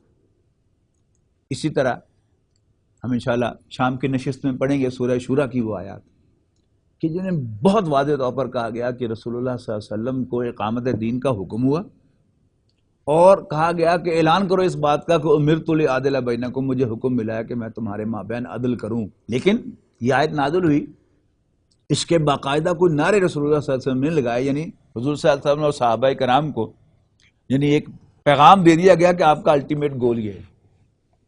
لیکن مکی زندگی میں رسول اللہ صلی اللہ علیہ وسلم ایک ذہین آدمی تھے، ذہین ترین انسان سے، بلکہ آپ بجا طور پر سمجھتے ہیں کہ یہ ایک قبائلی معاشرہ ہے اور جب تک قبائل میرا ساتھ نہیں دیں گے، انڈیویجولز نہیں، قبائل، میں کچھ اچیو نہیں کر سکتا. اور قبائل سرداروں کے انڈر تھے. لیکن قرآن مجید گواہ ہے، ایک نہیں، انشاءاللہ کئی مقامات ہم پڑھیں گے عصر کے بعد والی نشست میں، کہ جب بھی رسول اللہ صلی اللہ علیہ وسلم نے اس بات کو سوچا کہ سرداروں کو کوئی ایکسٹرا لفٹ کرائی جائے، میں آج کی زبان میں محاورے میں بات کر رہا ہوں کہ سرداروں کو لفٹ کروائی جائے یا ان کو خصوصی دعوت پہنچائی جائے، تو رسول اللہ صلی اللہ علیہ وسلم کو سختی سے منع کر دیا تھا. Do as directed without any discrimination, سب کو دعوت دو. اور مکی قرآن کیا ہے؟ اس میں تو کوئی وقاتلہم حتی لا تکون فتنۃ نہیں ہے کہ ان سے لڑتے رہو یہاں تک کہ فتنہ فروغ ہو جائے اور دین سارا کا سارا اللہ کے ہو رہی. یہ سب مدنی صورتیں ہیں. مکی صورتوں میں کیا ہے؟ یا ربک فکبر ہے یا امرت لأعدل بینکم ہے. لیکن ان کو بھی باقاعدہ کوئی نعرے کی شکل نہیں دی گئی، بس صحابہ کرام کو ایک میسج کنوے ہو گیا کہ الٹیمیٹ گول ہمارا یہ ہے. لیکن دعوت ایمان ہی کی دی گئی ہے. ایمان باللہ، ایمان باللہ کا کون سا حصہ؟ کہ اللہ تمہارا رب ہے، جہاں سے بات شروع ہوئی اقرا بسم ربک، اور اس کے ساتھ ایمان بالآخر. یہ زندگی کل زندگی نہیں ہے، اور میں اللہ کا رسول ہوں اور میری رسالت کا ثبوت قرآن مجید ہے. مکی قرآن میں دعوت جو ہے وہ اسی پر دی گئی ہے. اور دوسرا دعوت کے ضمن میں ایک بات یہ بھی نوٹ کر لیجئے کہ رسول اللہ صلی اللہ علیہ وسلم کو جو اصل مکہ مکرمہ میں طاقت ملی ہے وہی حضور صلی اللہ علیہ وسلم کا اصل سینٹرل کور ہے آپ کی جماعت کا، مہاجرین. ان کے ساتھ بعد میں شامل ہوئے ہیں انصار. سورہ انفال میں آخر میں الفاظ ہے نا کہ ان الذین آمنوا وہاجروا وجاہدوا فی سبیل اللہ، بے شک وہ ایمان لائے، انہوں نے ہجرت کی اور اللہ کے راستے میں جہاد کیا. والذین آووا ونصروا، اور وہ جنہوں نے ان کو پناہ دی اور ان کی مدد کی، اولئک هم المؤمنون حقا، یہ سب کے سب حقیقی مومن ہیں. لیکن جو آپ کا پہلا مدینہ منورہ کے اندر جو آپ کا اصل کور ہے وہ انفرادی دعوت سے بنا ہے، وہ تقریروں سے نہیں بنا. ثبوت کیا ہے اس کا کہ عشرہ مبشرہ جو ٹاپ کے 10 صحابہ ہیں ان میں سے 6 حضرت ابوبکر صدیق کی ذاتی دعوت کے نتیجے میں ایمان لائے. حضرت ابوبکر صدیق کو خطیب تو نہیں تھے، ذاتی دعوت مین ٹو مین. اصل جو فورس ہوتی ہے کسی بھی جماعت کی وہ انفرادی دعوت سے بنتی ہے کہ آپ جو ہیں وہ پرسن ٹو پرسن ملتے ہیں، اس کو جا کر کنونس کرتے ہیں، اور جب وہ پوری طرح کنونس ہو جاتا ہے تو پھر وہ آپ کو جوائن کرتا ہے. اس سے پھر اصل طاقت جو ہے وہ بنتی ہے. تو رسول اللہ صلی اللہ علیہ وسلم کی اس دعوت کا بھی وہ سینٹرل کور ہے وہ اس انفرادی دعوت سے بنا ہے. باقی وہ جو آدمی حضور صلی اللہ علیہ وسلم کے پاس آتا تھا اب وہ حضور صلی اللہ علیہ وسلم کے واعظ بھی سنتا تھا، آپ کے پیچھے نماز پڑھتا تھا، اور وہی آپ کا درس قرآن تھا. یعنی جیسے ہم درس قرآن کرتے ہیں نا، ایسے حضور صلی اللہ علیہ وسلم سے ثابت نہیں ہے. وہ سب عربی جانتے تھے، قرآن مجید عربی میں نازل ہوا، آپ نماز کے اندر جو تلاوت فرماتے تھے وہی آپ کا درس ہوتا تھا. اور زمین و آسمان کا فرق ہے. آپ قرآن مجید کھول کے بیٹھ جائیں درس سنیں، اٹس ناٹ دیٹ افیکٹو. آپ قرآن مجید کے نماز کے اندر وہ آیات سنیں تو ان کا اثر اور ہے، اور موٹیویشن جو ہے وہ ان کے اندر ہے کہ صرف علم ہونا، جانتا ہوں ثواب طاعت و زہد بر طبیعت ادھر نہیں آتی. لیکن انسان کے اندر جو موٹیویشن ہے وہ قرآن مجید کو نماز کے اندر پڑھنے یا نماز کے اندر سننے کے اندر زیادہ پیدا ہوتی ہے. اللہ تعالیٰ سے دعا ہے کہ اللہ تعالیٰ ہمیں سیرت کو سمجھنے کی توفیق عطا فرمائے، سیرت النبی کو اور قرآن مجید کو بھی. جی سر کوشچن ہے کہ اللہ کے نبی نے جو شادیاں کس کے والے تھے تھوڑا سا بتا دیجیے. اور دوسرا ایک فتح مکہ کے والے سے چیز ہے کہ جب اللہ نے فتح مکہ میں عام معافی کا اعلان کیا تھا تو اس کے بعد کچھ لوگوں کے بارے میں ہم نے پڑھا ہے کہ ان کو کہا تھا کعبہ کے خلاف میں چکے تھے. وہ کون لوگ تھے اور ایک تو یہ ہند تھی، ان کا جرم کیا تھا، اور بھی جو لوگ تھے حضور صلی اللہ علیہ وسلم کو ذاتی طور پر دکھ پہنچایا نا حضرت حمزہ کو شہید کر کے، اور وحشی تھے جنہوں نے حضرت حمزہ کو قتل کیا تھا. اور ایک وہ لونڈی تھی کہ جو حضور صلی اللہ علیہ وسلم کے خلاف جو ہے وہ یعنی شعر پڑھا کرتی تھی، آپ کو مذاق اڑایا کرتی تھی. اس طرح کے لوگ تھے جن کو باقاعدہ جو ہے وہ ٹارگٹ کیا گیا تھا کہ یہ جو ہیں یہ معافی کے لائق نہیں، ایکسیپشن اس عام معافی میں. لیکن بہرحال یہ ہند بھی ایمان لائیں، وحشی بھی ایمان لائے. بڑا دلچسپ واقعہ ہے کہ حضرت وحشی آئے آپ کے سامنے اور آپ نے منہ دوسری طرف کر لیا. وہ ادھر سامنے آ گئے، آپ نے ادھر کر لیا. ادھر آئے تو آپ نے ادھر کر لیا. پھر آپ نے کہا کہ دیکھتے نہیں ہو تم میں سے کوئی ایسا نہیں ہے کہ جس کو قتل کر دیتا. اس لیے کہ کوئی آدمی ایمان لائے اس کو ایمان کو ریجیکٹ نہیں کیا جا سکتا. آپ اوائڈ کر رہے ہیں کہ فٹافٹ کوئی بندہ جو ہے اس کو قتل کر دے، پھر اس کا اعلان کیا، لیکن اب اس کا ایمان قبول ہو گیا تھا. پھر حضرت وحشی ہیں جنہوں نے پھر مسیلمہ بن کذاب کو قتل کیا ہے. وہ انہوں نے اپنی طرف سے کمپنسیشن کی ہے، اگر حضور صلی اللہ علیہ وسلم کے یعنی بلوڈ کو، چچا کو میں نے قتل کیا ہے تو اب میں نے اس کی تلافی بھی کر دی ہے، حضور صلی اللہ علیہ وسلم کے سب سے بڑے دشمن کو بھی قتل کیا. جہاں تک حضور صلی اللہ علیہ وسلم کی شادیوں کا تعلق ہے، حضرت خدیجہ رضی اللہ تعالیٰ عنہا کے ساتھ حضور صلی اللہ علیہ وسلم کی رفاقت 35 سال کی ہے، 25 سال کی. یعنی جب آپ کی عمر 25 سال کی تھی تو حضرت خدیجہ سے نکاح ہوا، 40 سال کی عمر میں آپ پر وحی کا آغاز ہوا، تو مزید 10 سال ملے آپ کو، تو 15 اور 10 25 ہو گئے. تو ان کی موجودگی میں آپ نے کوئی دوسری شادی نہیں کی. باقی اس کے بعد جب حضرت خدیجہ کا انتقال ہوا تو پھر رسول اللہ صلی اللہ علیہ وسلم نے ٹو سٹارٹ وتھ 2 شادیاں کی ہیں، ایک بڑی عمر کی عورت کے ساتھ اور ایک چھوٹی عمر کی عورت کے ساتھ. حضرت عائشہ چھوٹی عمر کی اور حضرت سودا وہ بڑی عمر کی. اس کے بعد پھر جو آپ کی شادیاں ہیں وہ ملٹی پرپز ہیں، یعنی وہ کیا ہیں، کئی سیاسی شادیاں ہیں. یعنی ابو سفیان کی بیٹی حضرت ام حبیبہ وہ حضور صلی اللہ علیہ وسلم کی بیویوں میں سے ایک ہے.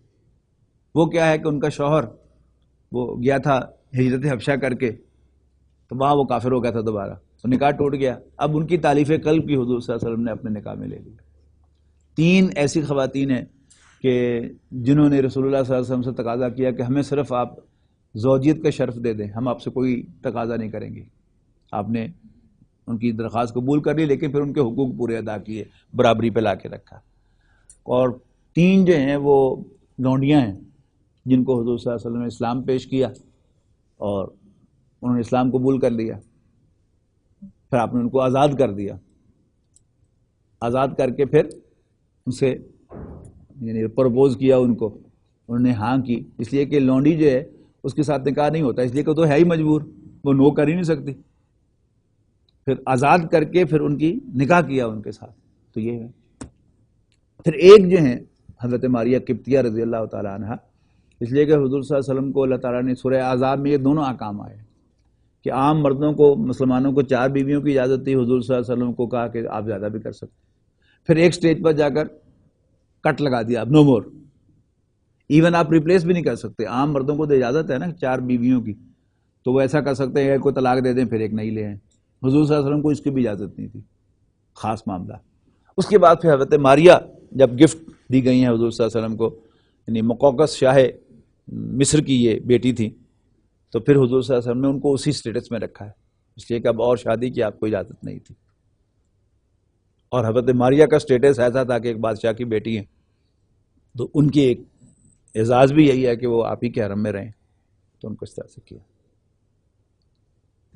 ریزا کا جو ایونٹ ہے اس میں 700 لوگ کیے ہوئے، تو مطلب یہ ایک بات اس میں اس کی جو لاجک ہے وہ سمجھ آتی ہے کہ تورات کے مطابق فیصلہ کیا گیا، تو ان کی چوائس دی گئی. لیکن مطلب یہ ذرا ذہنی طور پر قبول کرنا مشکل ہے نبی کریم کے موجودگی میں اس طرح 700 لوگ. نہیں، اصل میں بات کیا ہے کہ لاجک یہ ہے کہ آپ نے آپٹ کیا ہے کہ فلاں ہمارے درمیان فیصلہ کرے، اور یہ سب کیا ہے اصل میں اللہ تعالیٰ کی طرف سے ہوتا ہے. یعنی ہٹلر نے یہودیوں کے ساتھ جو کیا وہ کیوں کیا؟ کہ یہ زمین میں بہت بڑا فساد ہے، ان کا یہی علاج ہے. تو اللہ تعالیٰ نے بھی ان کے ساتھ، بنو قریظہ کے ساتھ یہ معاملہ کیا. ایک تو یہ کہ سپاں دے پت کدی مت نہیں بنتے پاویں چڑیاں دودھ پیائی، محاورہ ہے نا پنجابی کا.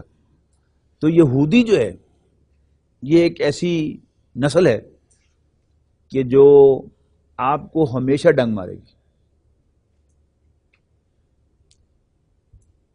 حضرت عیسیٰ علیہ السلام کی جو تشریف آوری ہے وہ ان یہودیوں کو ختم کرنے کے لیے ہے.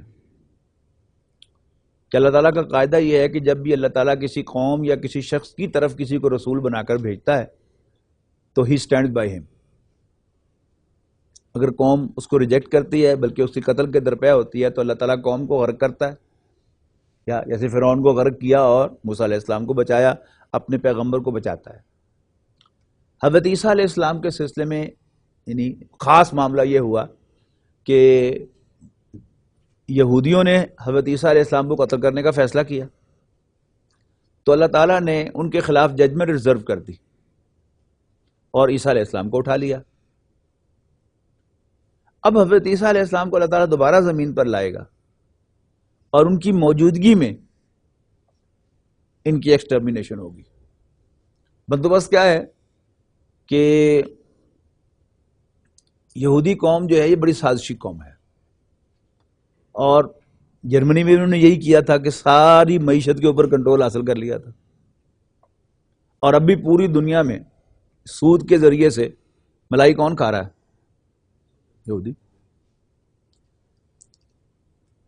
یعنی ایک وقت پر ہٹلر نے محسوس کیا تو ان کو سزا دی. اس کے بعد انہوں نے کیا کیا؟ انہوں نے دنیا میں ایسے قانون پاس کروائے کہ کسی کو ڈسکریمنیٹ نہیں کیا جا سکتا نسل کی بنیاد پر، رنگ کی بنیاد پر، مذہب کی بنیاد پر. مقصد کیا تھا؟ اپنے آپ کو سیکورٹی لینا. اس میں مسلمان بھی سیکیورٹی لے گئے. اب 9/11 کے بعد وہ سارے قوانین جو ہیں ان کو کسی نہ کسی بہانے سے ریورس کیا جا رہا ہے, ان میں امینڈمنٹ کی جا رہی ہیں تاکہ مسلمانوں کی شامت آئی رہے. لیکن یہ بنائے کس نے تھے قوانین؟ یہودیوں نے اپنے لیے. اچھا, اب ہوگا کیا کہ رفتہ رفتہ ویسٹ پر بھی یہ حقیقت عیاں ہوگی کہ سب سے بڑے ایکسپلائٹر, سب سے بڑے ظالم جو ہے اس دنیا اس زمین پر وہ یہ ہیں. اور خاص طور پر امریکہ میں, یعنی جتنے بھی اس وقت سارے کے سارے بینکس ہیں, یعنی ہمارے چھوٹے موٹے بینک جو ہیں, ابھی بینک ہے, یو بی ایل ہے, ایم سی بی ہے, ان کے آگے اور بینک ہیں. پھر ان کے آگے جو ہیں وہ سارے مینہٹن کے جو بینک ہیں وہ بڑے بینک ہیں ان کے, وہاں یہودی بیٹھے ہوئے. رفتہ رفتہ اب یہ کر کیا رہے ہیں؟ سب سے پہلے تو انہوں نے سونا ختم کیا اور کرنسی کا تصور پیش کیا. اچھا, اب کرنسی کیا چیز ہے؟ سونا تو ایک ایکچوئل چیز تھی نا, ویلیویبل, لیکن آپ کے پاس جو ہے وہ $100 کا بھی نوٹ ہو تو ہے تو کاغذ کو پردہ ہی نا. صرف اس پہ لکھا ہوا ہے کہ حکومت کی ضمانت پر جاری کیا گیا. ہمارے نوٹوں پہ لکھا ہوتا ہے کہ حکومت پاکستان کی ضمانت پہ جاری کیا, اور اس کے اوپر لکھا ہوتا ہے کہ حامل ہاذا کو میں 10,000 5,000 روپے ادا کروں گا, ہمارا پاس سب سے بڑا نوٹ جو یہ لکھا ہوتا ہے نا. لیکن انہوں نے رفتہ رفتہ کیا کیا؟ پہلے تو اصل جو سالڈ کیش تھا اس کو ختم کر کے یہ کرنسی لے آئے, نوٹ. اور اب آپ نوٹ کیجئے آہستہ آہستہ اس کرنسی کا وجود بھی ختم کیا جا رہا ہے. ہو رہا ہے نا, الیکٹرانک کرنسی آ رہی ہے کہ کریڈٹ کارڈ سے پیمنٹ کرو, آگے تنو آگے, ہاں آگے, حالانکہ نہ کچھ دیا میں نے آپ کو نہ لیا آپ سے, تنو آگے پیسے, ہاں جی آ گیا, تیری پیمنٹ ہو گئی, فکر نہ کر. اب وہ سارا کچھ کہاں ہے؟ نو وے. جب ان کے خلاف اسالٹ ہونی ہے تو انہوں نے کیا کرنا ہے؟ ساری جو جتنا میرا پیسہ, تمہارا پیسہ, اس کا پیسہ, اس کا پیسہ, اس سب کو انہوں نے ڈینائی کر دینا, اور دنیا ساری کی ساری ایک دم کنگال ہو جائے گی.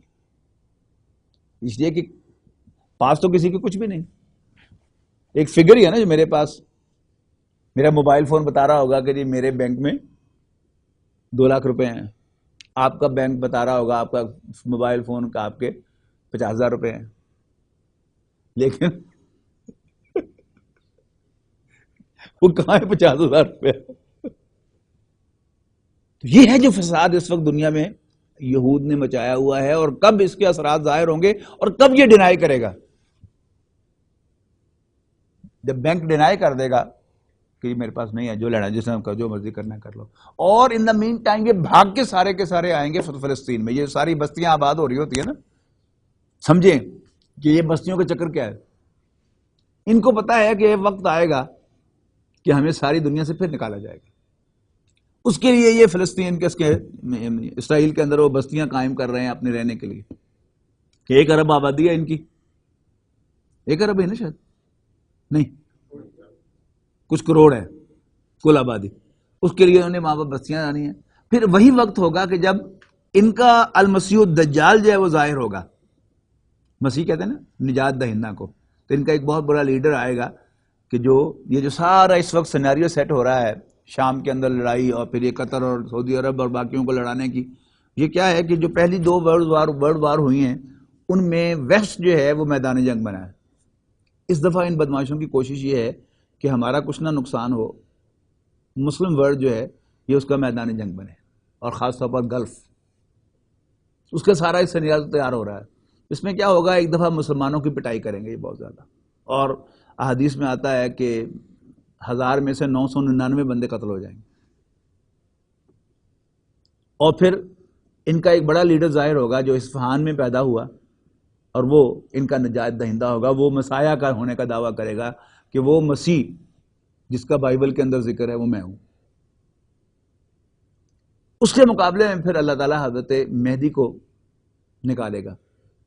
امت مسلمہ یہ جو بٹی ہوئی ہے آج, وہ ان کی قیادت میں متحد ہوگی, ان کے ہاتھ میں بیعت ہوگی امارت کی, وہ مسلمانوں کے امیر بنیں گے. اچھا, پھر ان کی جو فوج ہوگی ان کی مدد کے لیے خراسان سے جھنڈے چلیں گے. حدیث میں آتا ہے خراسان جو ہے یہ حضور صلی اللہ علیہ وسلم کے دور میں آج کا افغانستان، ہمارا مالاکنڈ ڈویژن، کچھ علاقے ترکستانی ریاستوں کے، یہ تاجکستان وغیرہ کے، اور ایران کے ایک صوبے کا تو نام ہی خراسان ہے. یہاں سے وہ جھنڈے چلیں گے جن کو کوئی سرنگوں نہ کر سکے گا، یہاں تک کہ وہ فلسطین میں جا کے نصب ہوں گے. اب یہ حدیث سن کر آپ کو اندازہ ہوگا کہ بہانہ تو بنا اسامہ بن لادن، اصل میں افغانستان سے وہ جو اسلامی حکومت وہاں پر بن گئی تھی طالبان کی، اس کو ختم کرنا مقصود تھا. اس لیے کہ وہ حدیث کے مطابق وہ سیناریو تیار ہو گیا نا کہ افغانستان میں ایک مسلمانوں کی حکومت قائم ہوگی اور اصل اسلامی حکومت جو اللہ کے احکام کو نافذ کر رہی ہے. حکومتیں تو پاکستان شاکستان بھی ساری ہیں نا، وہاں کیا تھا، شریعت نافذ ہو رہی تھی. اب اس کو جڑ سے اکھاڑنا تھا، لیکن اکھاڑ کہاں سکے ہیں. امریکہ بےعزت ہو کر وہاں سے نکل رہا ہے. جو طالبان کی جو استقامت تھی، انہیں گریلا وار کے ذریعے سے جیسے ان کو ناکو چنے چبوائے ہیں، وہ کیا ہے. اچھا، پھر ایران کا جو وجود ہے، یعنی درمیان میں ایک شیعہ اسٹیٹ جو ہے بفر کے طور پر بنائی ہے انہوں نے، جو حضرت عمر کو تسلیم نہیں کرتی. حضرت عمر کا قاتل جو ہے وہ ان کے ہاں ہیرو ہے، حضرت ابو لولو فیروز ہے. یہ کیوں بنائی گئی ہے کہ وہی ان جھنڈوں کو راستہ روکنے کے لیے. لیکن اللہ تعالیٰ نے جو کام کرنا ہے وہ کر لینا ہے. پھر مسلمانوں کو سیٹ بیک ہوگا اور مسلمان جو ہیں وہ شام کے ایک علاقے کے اندر کنٹین ہو جائیں گے. حضرت مہدی، یہ وہ وقت ہوگا کہ جب حضرت عیسیٰ علیہ السلام کو ظہور ہوگا، یعنی مسجد کے مشرقی مینار کے اوپر وہ اتریں گے. جب فجر کی نماز میں اذان ہو چکی ہوگی، اقامت بھی ہو چکی ہوگی کہ حضرت عیسیٰ علیہ السلام کو نزول ہوگا. حضرت مہدی ان کو نماز پڑھانے کی درخواست کریں گے. وہ کہیں گے امامکم منکم، تمہارا امام تم ہی میں سے ہوگا، اور ان کی اقتداء میں نماز پڑھیں گے. اب چونکہ حضرت عیسیٰ علیہ السلام پیدائش سے لے کر رفع آسمانی تک میریکل ہی میریکل ہے. اب وہ پھر میریکل کے یعنی یہودی اتنا طاقتور ہو جائے گا کہ اس کا سارا اپریشیٹ کیا جائے گا کہ اس کا ظلم، لیکن اس کا بگاڑ کچھ نہیں سکیں گے. اب حضرت عیسیٰ علیہ السلام میریکلز طاقت کے ساتھ آئیں گے تو حدیث میں ہے کہ جدھر حضرت عیسیٰ علیہ السلام نظر دوڑائیں گے یہودی پگھلتا چلا جائے گا، یہاں تک کہ کسی پتھر کے پیچھے بھی چھپے گا تو پتھر بھی بولے گا اے مریم کے بیٹے، تیرا ایک دشمن میرے پیچھے. ابو لہب کے بارے میں، یہ خاندان کے سردار تو بنے تھے، لیکن جو باقی خاندان کے افراد تھے، یہ تب تو حضرت حمزہ اور باقی جو آپ رسم کے چچا تھے، کیا انہوں نے اس کے اگینسٹ کوئی پیش رفت نہیں کی؟ اور قرآن پاک کی جو ایک سورہ ہے پڑھتے بھی ہیں تب بچے. قرآن مجید میں یہ بات ہے نا، سورہ شورا کے اندر ہی ہے کہ حضور صلی اللہ علیہ وسلم کہا گیا کہ کہو ما اثرکم علیہ من اجر الا المودۃ فی القربى، میں تم سے کوئی اجرت تو نہیں مانگتا، لیکن کوئی رشتہ داری کا ہی حیا کر لو. جو ٹریڈیشنز ہوتی ہے نا ان کے خلاف جو ہے کوئی سنگل آدمی نہیں بول سکتا. یعنی حضرت حمزہ تو ویسے آؤٹ کاسٹ ہو گئے اس لیے کہ ایمان لے آئے، اب تو وہ گویا کاؤنٹ ہی نہیں ہوں گے نا اس میں، وہ تو دشمنوں میں آ گئے. حضرت عباس رضی اللہ تعالیٰ عنہ جب یہ بیعت عقبہ ثانیہ ہوئی ہے اور مدینے کے لوگ پیشکش لے کے آئے ہیں تو حضرت عباس تو اس وقت موجود تھے ساتھ. یعنی حج کے دنوں میں ابو لہب حضور صلی اللہ علیہ وسلم کے پیچھے پیچھے رہتا تھا، جس سے بات کرنے لگتے تھے پیچھے سے بول پڑتا تھا یہ جادوگر ہے، تم پر جادو کر دے گا، اس سے بات نہ کرنا. اس لیے رات کے اندھیرے میں ملاقات کی. وہ کمبخت جا کے گھر جا کے رات کو سوتا ہوگا تو حضور صلی اللہ علیہ وسلم رات کے اندھیرے میں یثرب کے لوگوں سے ملاقات کی ہے. بیعت عقبہ اولیٰ بھی رات کے اندھیرے میں ہوئی ہے، بیعت عقبہ ثانیہ بھی رات کے اندھیرے میں ہوئی ہے، لیکن اس وقت حضرت عباس ساتھ تھے. اور انہوں نے کہا تمہیں پتا ہے مدینے والوں سے کہ تم یہ کیا کر رہے ہو، تم پورے عرب سے دشمنی مول لے رہے ہو. انہوں نے کہا جی بالکل پتا ہے. یعنی حضرت عباس جو ہے ایمان نہیں لائے، لیکن اب خاندان سے ریوولٹ کرنا ان کے لیے ممکن نہیں ہے، لیکن اندر خانے وہ حضور صلی اللہ علیہ وسلم کی مدد کر رہے ہیں، خاندان کے بڑے کی حیثیت سے، چچا کی حیثیت سے. اگرچہ ابھی ایمان نہیں لائے، ایمان تو وہ لائے ہیں فتح مکہ کے قریب جا کر. سبحانک اللہم وبحمدک نشہد ان لا الہ الا انت نستغفرک ونتوب الیک. الذين آمنوا وتطمئن قلوبهم بذكر الله